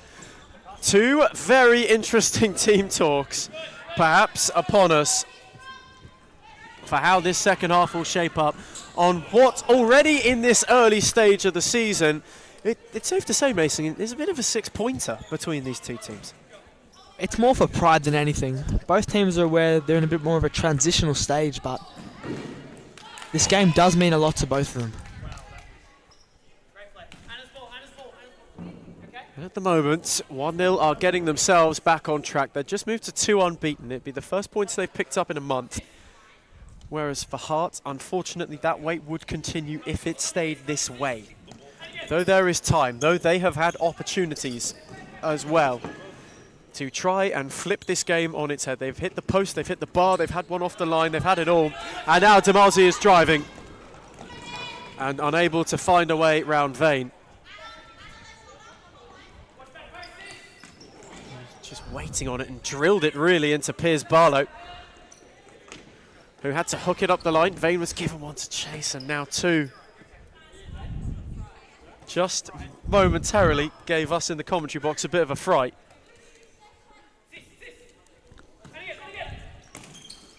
Paraskevas gave it back to Piers Barlow. Now Racinos, who asked a lot of Paraskevas, who wasn't able to keep the move going. It's been quite the evening in Darebin. Started out with a really delightful late afternoon sunshine. That's transpired into a clear but mildly tempered night. I think the futsal has truly followed suit. It was a quick fire opening game between Victoria Lions, who momentarily extended their lead to 4. That was reined in as Fitzroy reeled off Melbourne Aku once again. And now at the moment, in the evening's encore, really. It's reprise, if you will. Currently, 1-0 hold a 2-goal buffer over Heart, although that could very quickly be subject to change as Vane is driving. Demazi didn't clear it. And Piers Barlow got in the nick of time to keep it alive. Vane once more. Paraskevas. Piers Barlow. Kalanos might get there ahead of Racinos, who just kept going robustly and won a corner. Great work race by Bianca Racinos, the Hearts captain. Just earlier you could hear Reece and Tracy talking from the sidelines to Anna Piers Barlow, talking about how it's more of a 3v3 game this second half, as Bianca Racinos is being marked very heavily as she plays anchor. And those three really the heartbeat of this Carlton setup. And here is Racinos. Paraskevas, who had now 2 to get round. Racinos, and it was just a bit too far ahead of Piers Barlow for her to properly be able to have a go at. And it's just those nearly moments at the moment, really, that are proving the difference. 1-0 have had the incision, Heart have not so far. That's why they find themselves where they are. But here's Piers Barlow looking to change that. Paraskevas with a lovely shift, and it's a very good save from El Hayek. Lara El Hayek showing her class once again. A phenomenal save by her, keeping the lead to 2. But Hart turning the screw at the start of the second half. Vane's take. Piers Barlow was all on her own at the back post. Set it back for Paraskevas, who didn't quite catch it the first time. The second, Demazi came racing out to block it.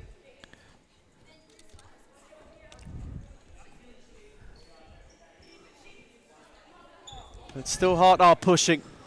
Vane fizzed it into a dangerous area. Now 2 dropped it off for Demazi, who did so well for Galanos. That's very tidy under pressure. And now 2 again. Galanos. They somehow, someway keep it moving. Set back for Demazi, who wanted to go direct. It took a deflection off Paraskevas. And then Demazi cut it out, and Demazi's got room. Racinos came to shut the door, and it forced an early strike. Demazi just showcasing a bit of frustration. There's now 2 got in on Paraskevas, tried to steer it for Demazi. Racinos again read it admirably and is on the charge. Has options up with her, one of whom is Vane. It's a lovely turn and a terrific finish. And having been knocking on the door Carlton Hart have halved the deficit. Such a sharp turn. Gorgeous play by Hearts number 7. This 5-goal thriller doesn't stop amazing us, as it's anyone's tie. The cheekiest of Cruyff turns and then the tiniest of finishes. Wonderful. From Emma Vane, who's given Hart a lifeline and then steered it back for Piers Barlow. Rasinos. Paraskevas, lovely footwork, and Piers Barlow had just drifted a little wide, a little late. But this, you already get the feeling, will go right down to the wire. Absolutely, Ethan. The game sure is on a knife edge, as both keepers have kept the scoreline to a minimum. Good read from Fanua. Vane, who's again got options, one of whom was Paraskevas, how high it came flying.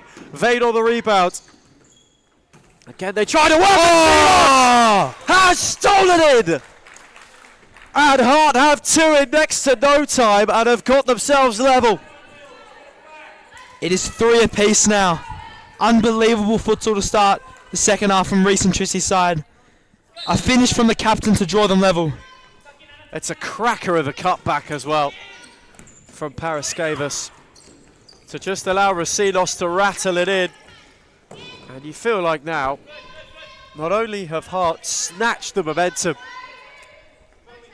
they've snatched the entire ascendancy out of 1-0, who have just been a little bit sluggish out of the gates. And a giveaway by Damazi. Rasinos had it ricochet to her. She's in again. Oh! Has steered it in to turn it round. 3 in quick succession for Carlton Hart as they steal the lead back here. From 3-1 to 4-3 in the matter of minutes. It is unbelievable from Carlton Hart. And it has been those two, Rasinos and Piers Barlow, who have really lifted. And now Fanua is feeling the heat. Now 2, a touch cooler. But Hart have flipped this right round. Now 2, Fanua, Timazi, Paraskevas got a foot in. Now 2 steered it wide. And Olsen wants to go, and Hart wants to go again, and Piers Barlow's on the march, but Fanua got a foot in. Just how quickly this game has flipped on its head. A total 180 from what we saw in the first half. Can't quite repeat what Reece Interisi's just said to us, but he's certainly a lot more animated. There's Vane.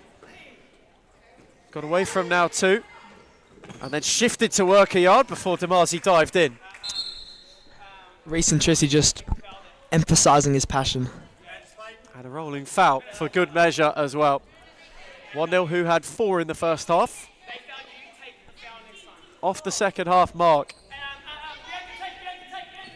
Reece Interisi just making the point, take the free kick next time instead of the rolling. There's Rasinos, was cut out well by Damazi. Dropped it off for Galanos, who went spearing for Fanua. Wasn't able to find her. You've just got to be wondering, Ethan, when will this 1-0 timeout be called? 3 goals in quick succession from Reece and Trissy's side. Can 1-0 turn around their fortunes and get a goal back? Costa Fruitsis not a man to act hastily. They have a quarter of an hour to find a way to save themselves. They're only 1 behind. Though momentum is a powerful, powerful thing. And here's Piers Barlow. Couldn't find Vane. Fanua in with force. Firm slide. There's Vane and Piers Barlow, and this time it's Galanos' turn to wear one.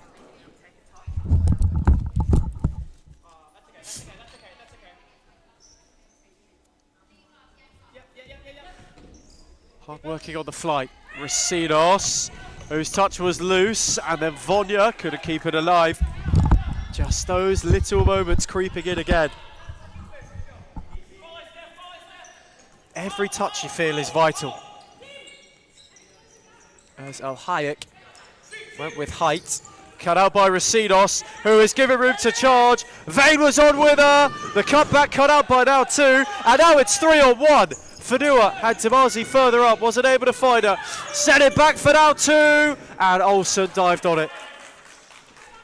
And there's not a moment to breathe, although Rasidos' touch is loose. This game's open right up. Like a yo-yo, this game is up and down from one end of the pitch to the other. Both sides not comfortable with the current position, and they're all looking for more goals. Second 1-0 foul on the roll. There's now 2. Wasn't able to roll Rasidos, and now Vane. On for Vonya. It's a good read from Galanos. And now 2 tiptoed rounds, and Vonya came across. Last-ditch defending by Stefania.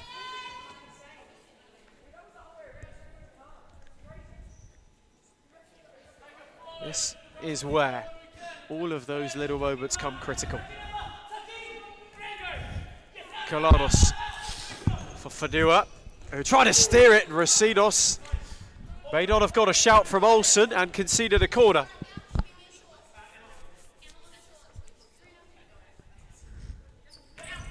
Corner taken quickly. And now 2 unable to deflect it.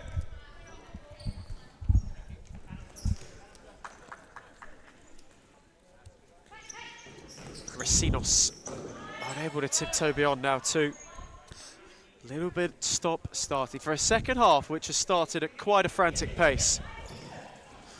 Here's Barlow, lost out to Dimazi. Now 2, battle with Vonya. Dimazi unable to roll Rasidos. She wanted a foul and she won't get one. And now Vane, who can steer it on for Piers Barlow, who scores. Hart hits heavy on the counter, and this time Costa Frutas wants timeout. It is the Piers Barlow show this second half. Unbelievable by Carlton's seasoned vet. Timeout issued. 1-0, 2 adrift, where they were 2 ahead at the half. It is 4 goals in 6 minutes for Carlton Hart to have turned this game on its head and given themselves some breathing room. As we go to timeout, it's 1-0 3, Carlton Hart 5.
We return from timeout. Maybe, just maybe, the most important stoppage in this game for both of these teams so far this season. Hearts have ripped the momentum away from 1-0. They've ripped the lead away and they've now got a bit of breathing room. 3-1 down at half-time has become 5-3 within 6 minutes. It is astonishing what is going on here, and they're not quite done yet. Rasidos is driving, and Vane is looking for the return. Wow. Al-Hayek wasn't there, and Dimazi had to get a foot on that. Otherwise, there was an open net waiting to be rolled into, and hard on done. Vane for Vonya. Those two combine once more, and Vane's hit. Al-Hayek couldn't be too sure. unbelievable by Carlton Hart this second half. To quote head coach Reece Intrisi, it has been cooking. Certainly so. Vonya's corner. Rasinos didn't quite connect as she would have liked. Instead, Piers Barlow kept it rolling. Vonya, Rasinos. Back for Piers Barlow. Vane. And this a bit of composure. As Rasinos catches the curse of the commentator. There's always one. There is always one, Ethan. Let's hope it's not terminal. Hart at the moment, who were looking for a lifeline, seem to have found a donor in that half-time break. Full function. There's a regular rhythm now, all right, don't you worry about that. And it is 1-0, who are the ones just sitting a little bit dangerously. Ramaniyaka ran the other way for Vane, whose return was read by Demazi. Again, Hart are in a bit of a hurry. Vane momentarily nearly had a moment. Got it back from Piers Barlow, sent it back for Rasinos. And now Vane. Fanua had to stand off and Rasinos had made her move. It's a lovely ball from Vane. The idea appreciated, and it should have been, because they nearly carved 1-0 open again. Anna Piers Barlow has been the pacemaker this second half. She has been at the forefront of all of Carlton Hart's positive attacking movements. And here she is once again, happy to recycle through Rasinos. Ramaniyaka. Vane had just darted in the channel. Piers Barlow made her move maybe a fraction too late to have that internal ball opened up. What a start to this second half. 7.5 minutes. Hart have hit a quartet of goals and are in the process of turning 7 straight defeats into a first win of the campaign. It would be mammoth if they were able to do it just for their prospects in 2026. They came in a bit underprepared, but they're starting to get a side who have gelled together, and it would continue a good run. They've only lost 1 in 4 in this fixture. That would push it to 1 in 5.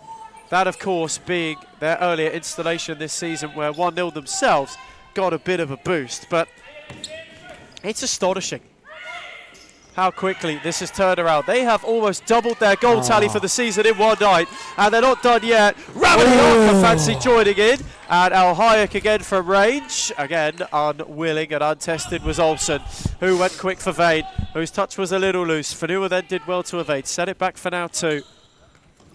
Fanua, tiny 1-2 between them. Galanos let it run. Now two and Rasinos toe to toe, and Rasinos gets a foot in. Well, this may be not a shock, because although 1-0's attack has been on song this season, defensively, they have the second leakiest in the division. Only this Hart side have conceded more. That is quite something, as Fanua got a high foot from Vane. The official on far side, Ben Howe, hearing the point, but not enabling the protest. This may be a must. Verratti reinstated. And Costa Frutas, who cut quite a calm figure, now cuts quite a frustrated one.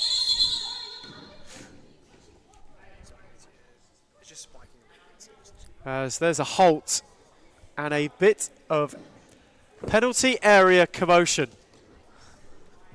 Claudia Demazi and Emma Olsen just saying good evening to one another, and Demazi finds herself in the book.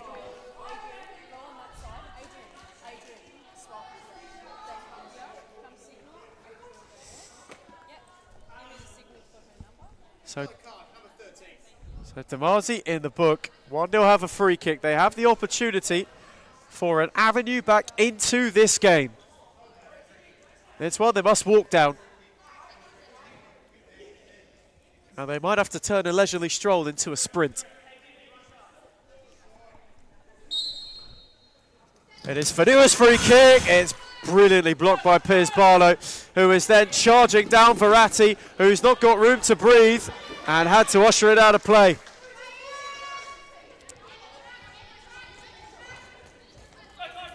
El Hayek, Fanua, whose flick found nobody. Just a bit of a simmer for Friday's closer. Hart currently have it. Ramaniaka couldn't thread it for Vane. Verratti did well. And then went searching. Ramaniaka and Rosinos got in a muddle. Fell for Paraskevas, who couldn't beat Demazi, who is going the other way. 1-0 wanting to go on a crashing counter. Rosinos, Verratti did well and was caught. And now Fanua on the end of it. Oh, brilliant. And Olsen denied. And now there's a counter at the other end. Vane, Rosinos, Paraskevas, El Hayek with a safe pair of hands. And a quick fly for now too, whose touch evaded her. Just a notable, as I was about to say, Anna Beers-Barlow was subbed off. She does get reintroduced to the game. Reece Trissy giving his star player a 30-second rest. Just, you'd say it'd only be a brief break. he sure would. Now two also being rotated as we are near the halfway stage of the second half. Ramaniaka asked a bit too much of Paraskevas. But so far for Hearts, so good. Too clear. And at this current point in time, on course for a first victory of the season, a first victory since their women's side made the return to Series Futsal. This would be quite the evening, quite a momentous occasion for Reece Teresi and co if it continues to transpire as such. As Paraskevas lost out, Demazi was diving, Joffa took a tumble and Rosinos came away with it and has got runners, one of whom is Piers Barlow. Oh, beautiful return! And Paraskevas finds the roof of the net. A ruthless Carlton counter. And what was a light snowfall has now become an avalanche. It is a 5-goal, 5-star second half from Reece Trissy's side, as once again Piers Barlow is involved. Unbelievable. It's like the Hearts have been reborn. At this moment in time, they move within 1 point of 1-0. I tell you what, if they keep going like this, the heartbeat could accelerate to dangerous levels. There could be hypertension. You never know. Let's just hope there's not a heart attack. Possibly tachycardia. That's quite something from Carlton Heart.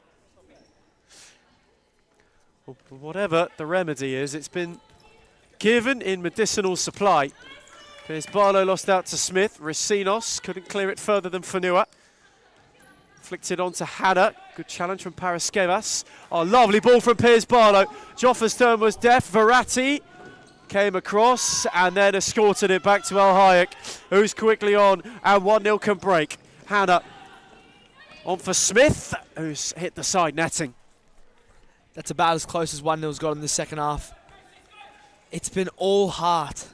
Piers Barlow, Joffa, that's a lovely switch as well. Paraskevas, Piers Barlow, a good challenge from Verratti, and now 1-0 have an opportunity. Hannah is all on her own. Rosinos did well to stay with her. And Joffa, oh, it's a lovely deft turn. And then quite a hurried clearance. Last-ditch defending by the captain, leading her side by example as they turn from a 2-goal deficit to a 3-goal lead. It's been astonishing, really, what they've been able to conjure on the other side of the break. You must wonder now what words of wisdom were in that team talk. I couldn't have said it myself any better, Ethan.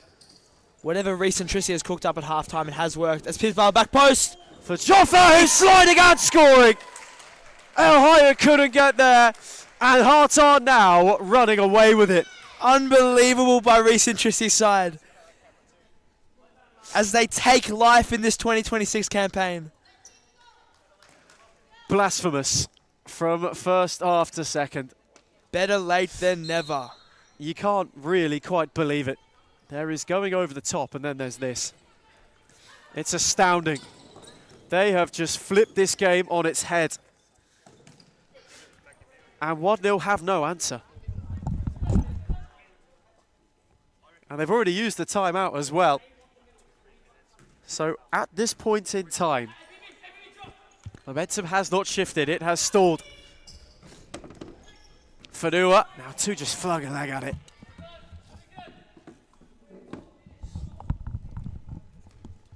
Olsen went direct, Galanos cut it out, now two. Lovely sidestep as well from Karina, now two. Paraskevas got a boot on it.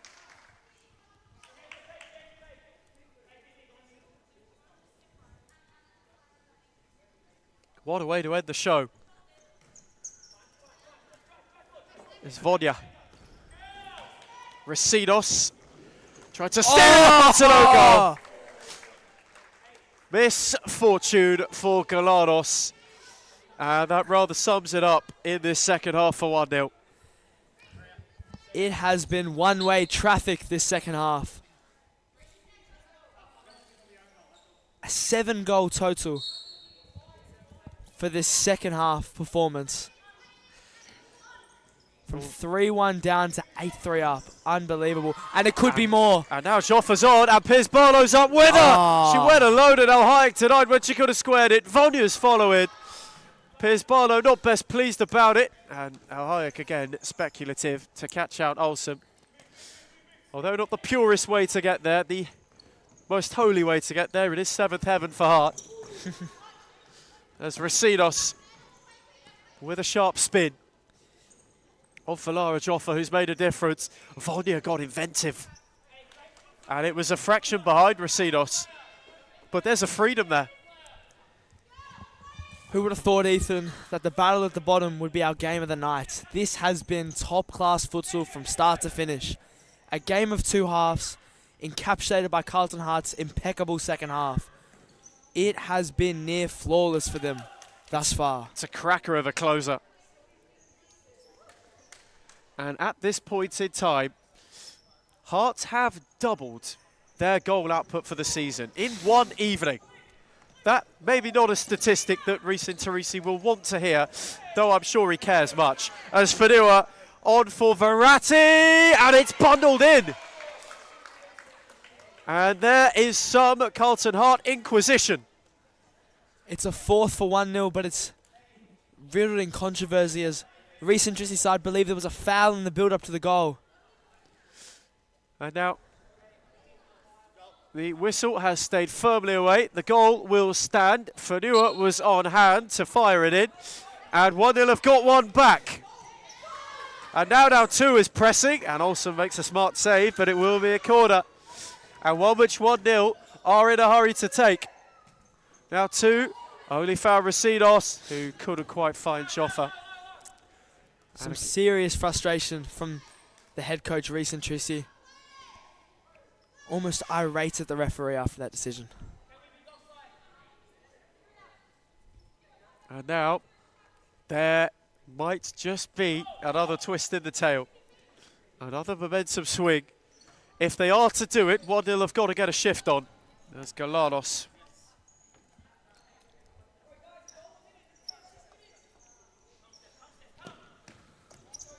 Has blocked not once but twice.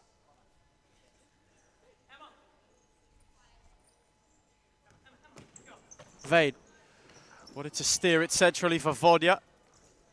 Verratti only cleared it as far as Piers Barlow and then got a second look. Rolled it on for now two. Said back for Galanos. Oh, brilliant stop from Emma Olsen. Excellent save by the former Phoenix goalkeeper. And is there more excitement to unfold this evening? 1-0, have to get forward just over 6. If you've just joined us, believe me, it's doable. That's what we saw at the start of the second half. But time is no longer their friend. That clock is ticking. Costa Fruits is growing a bit frustrated. Still wanting to encourage. Olsen for Vane, who did well to hold it up, even though Fanua was the only willing recipient, and Verratti placed it behind Galanos.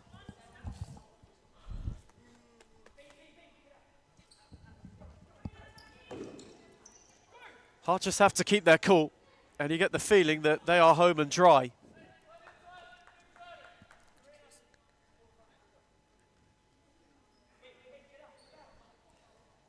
Ramaniakis side ball. Vane, it's a great challenge from Fanua, even though it only found Vane, who was willing to go and retrieve it a second time. Now Racinos. Oh, excellent pass by her. Who was lurking for Ramaniaka, although Al-Hayek read that situation well. There's Verratti, now 2. Tried to work a yard on Piers Barlow and wins a corner. And there's just a bit of life from the 1-0 touchline. Verratti, Fanua's hit that beautifully off the post. Oh, and now the counter for Piers Barlow, who poked ahead of Al-Hayek and Ramaniaka, and then Piers Barlow again, and now 2 off the line, and 1-0 counter. Piers Barlow in retreat, unable to challenge. Slowed down for Galanos, and put wide for a corner. Hearts in mouths momentarily for Carlton. Verratti, now 2, via deflection! Oh my word, it's somehow not found the net, and somehow taken a final touch.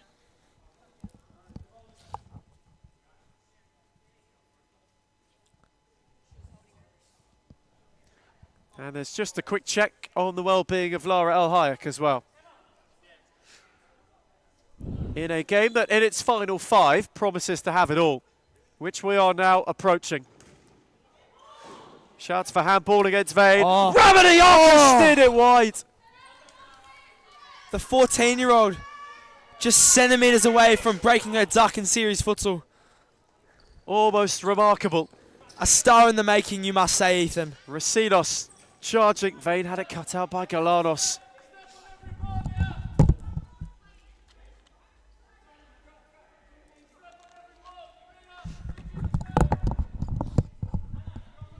One 1-0 are just starting now to turn the screw. It's their turn to push.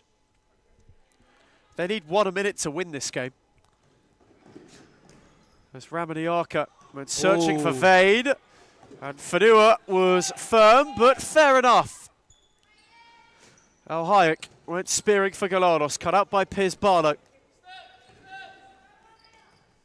who then was happy just to poke it down the line.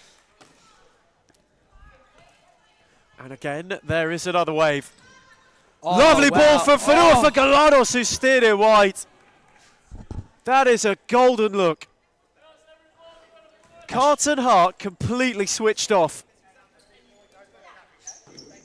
And Galanos had a grand look, and now Recent Teresi fancies a bit of a discussion too.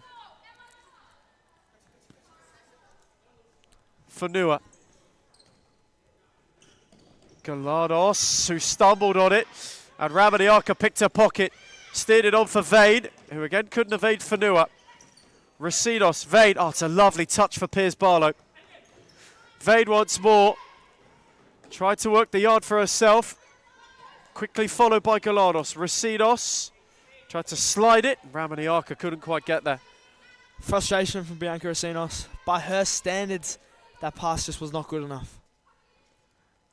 As both teams are searching for that very crucial next goal. Now Hayek, Galanos, who wants to go and get it? Galanos gave it a poke! And was inches from finding the far corner. And almost flipping the tail from the first half, where 1-0 really should be scoring more goals the second half than they have. They've had a couple of great looks. A couple where they've been unlucky. Fanua's fierce hit via a deflection hit the post. But aside from the frame coming to their rescue, Hearts haven't exactly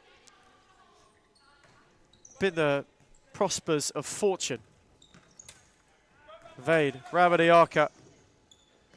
That's brilliant footwork to evade, and now Paraskevas on for Racinos. The return was on, and it was just a fraction too heavy, but again they had 2 on rushing.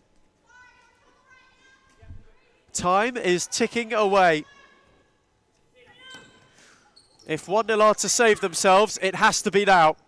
Vane with a good challenge on now 2. Paraskevas then lost out. Karina now 2 did well just to ward off.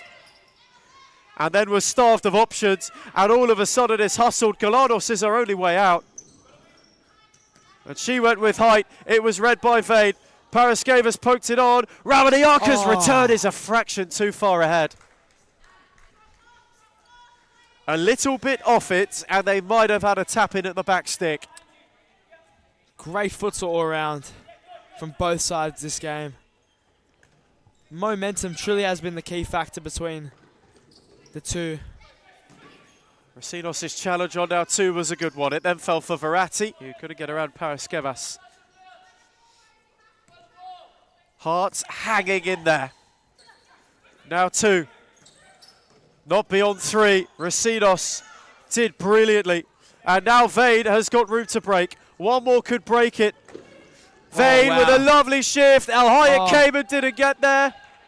Emma Vane wants to finish this on her own. She's rolling round the ball, and Paraskevas has dragged it wide.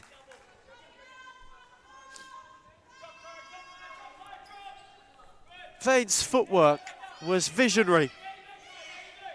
And all it needed was a finishing flourish, which it didn't get. And now 2's intervened. Racinos forced away beyond, and now Ramaniaka, who's out on her own without an option forward.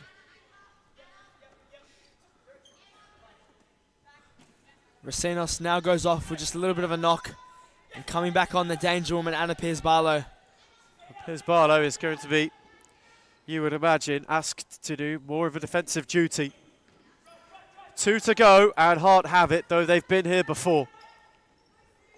Paraskevas for Ramaniaka, round El Hayek. Teenage kicks. Has maybe given Carlton Hart 3 points. The teenage kick, Ethan. 14 years of age, Clara Amiaka scores her first goal in Series Futsal. Unbelievable. And for Reese Interisi's side, the future is now. Hart, that might be the one that seals it. Their first win of the season. And Ramaniaka's not quite done yet. It's a lovely move, and Vane's touch was too heavy. But what a night this is for them. They started it on a flat line. They started in need of severe medical assistance, and they are now about to be discharged from a winless hospital. It's astonishing, really. As Hannah gave it a hit, and Ramaniaka nearly steered it away from Olsen. 80 seconds to go. Mind you, Ethan, before this game, Carlton Hart had scored 8 goals this season. They have 9 this evening. Over double the tally. Fanua not beyond Vane, who's been superb. They wanted handball against Ramaniaka. They won't get it. And now the counter's on. Does Ramaniaka fancy a double? Galanos means we will never get to know. And Reese Teresi now wants timeout. 1 minute and 9 to the close. Hart call them in late in Friday's final piece. They have it all but sewn up. As we get a timeout, it's 1-0 4, Carlton Hart 9.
Hearts are merely a minute away from win number 1 this season. They are 5 clear. It is essentially insurmountable, this particular margin. 1-0. Not best pleased about the timing of the timeout from Reese into Easy. A lot of conversation made there. The Carlton Heart manager, though, I don't think he minds too much. Not a night to remember for Costa Frutis and co. For this side, who had a lot of expectation coming into the season, where do they go from here? Honestly, they just have to keep pushing. They have to keep believing. Just last week, they drew with the leaders, Vic Lions, and the only team to make the Lions drop points. And now to this week, they're 9-4 down to win this Carlton Heart. It shows it's a new squad for 1-0. And this isn't a single season transition. This will take time. Might be a similar tale to 2025. We saw the best of them right at the back end of season 2. Could happen again, you know. But right now, they are letting the time tick down. Fanua will take the yards, although we know what the score will be. Piers Barlow taking no real chances on that occasion, if in doubt comes to mind. Hearts are almost there. A lot's been made of it. 6 without a win. Only 8 had scored. They've got 9 this evening. And they have rebounded in a massive way from a defeat which could have been one too many for some. It's been a performance of grits, of fight, of real fervour and feeling. And for Carlton Heart, it is going to feel oh so sweet. 1-0 bested. Hearts are off the mark in 2026. A courageous performance. 3-1 down at the break, and they look like it might be the same old story. But in the second half, the script was flipped. It took a flurry, 5 goals in next to no time, flipped this game on its head, and full time for the round in Darabin. It's 1-0 for Carlton Heart 9.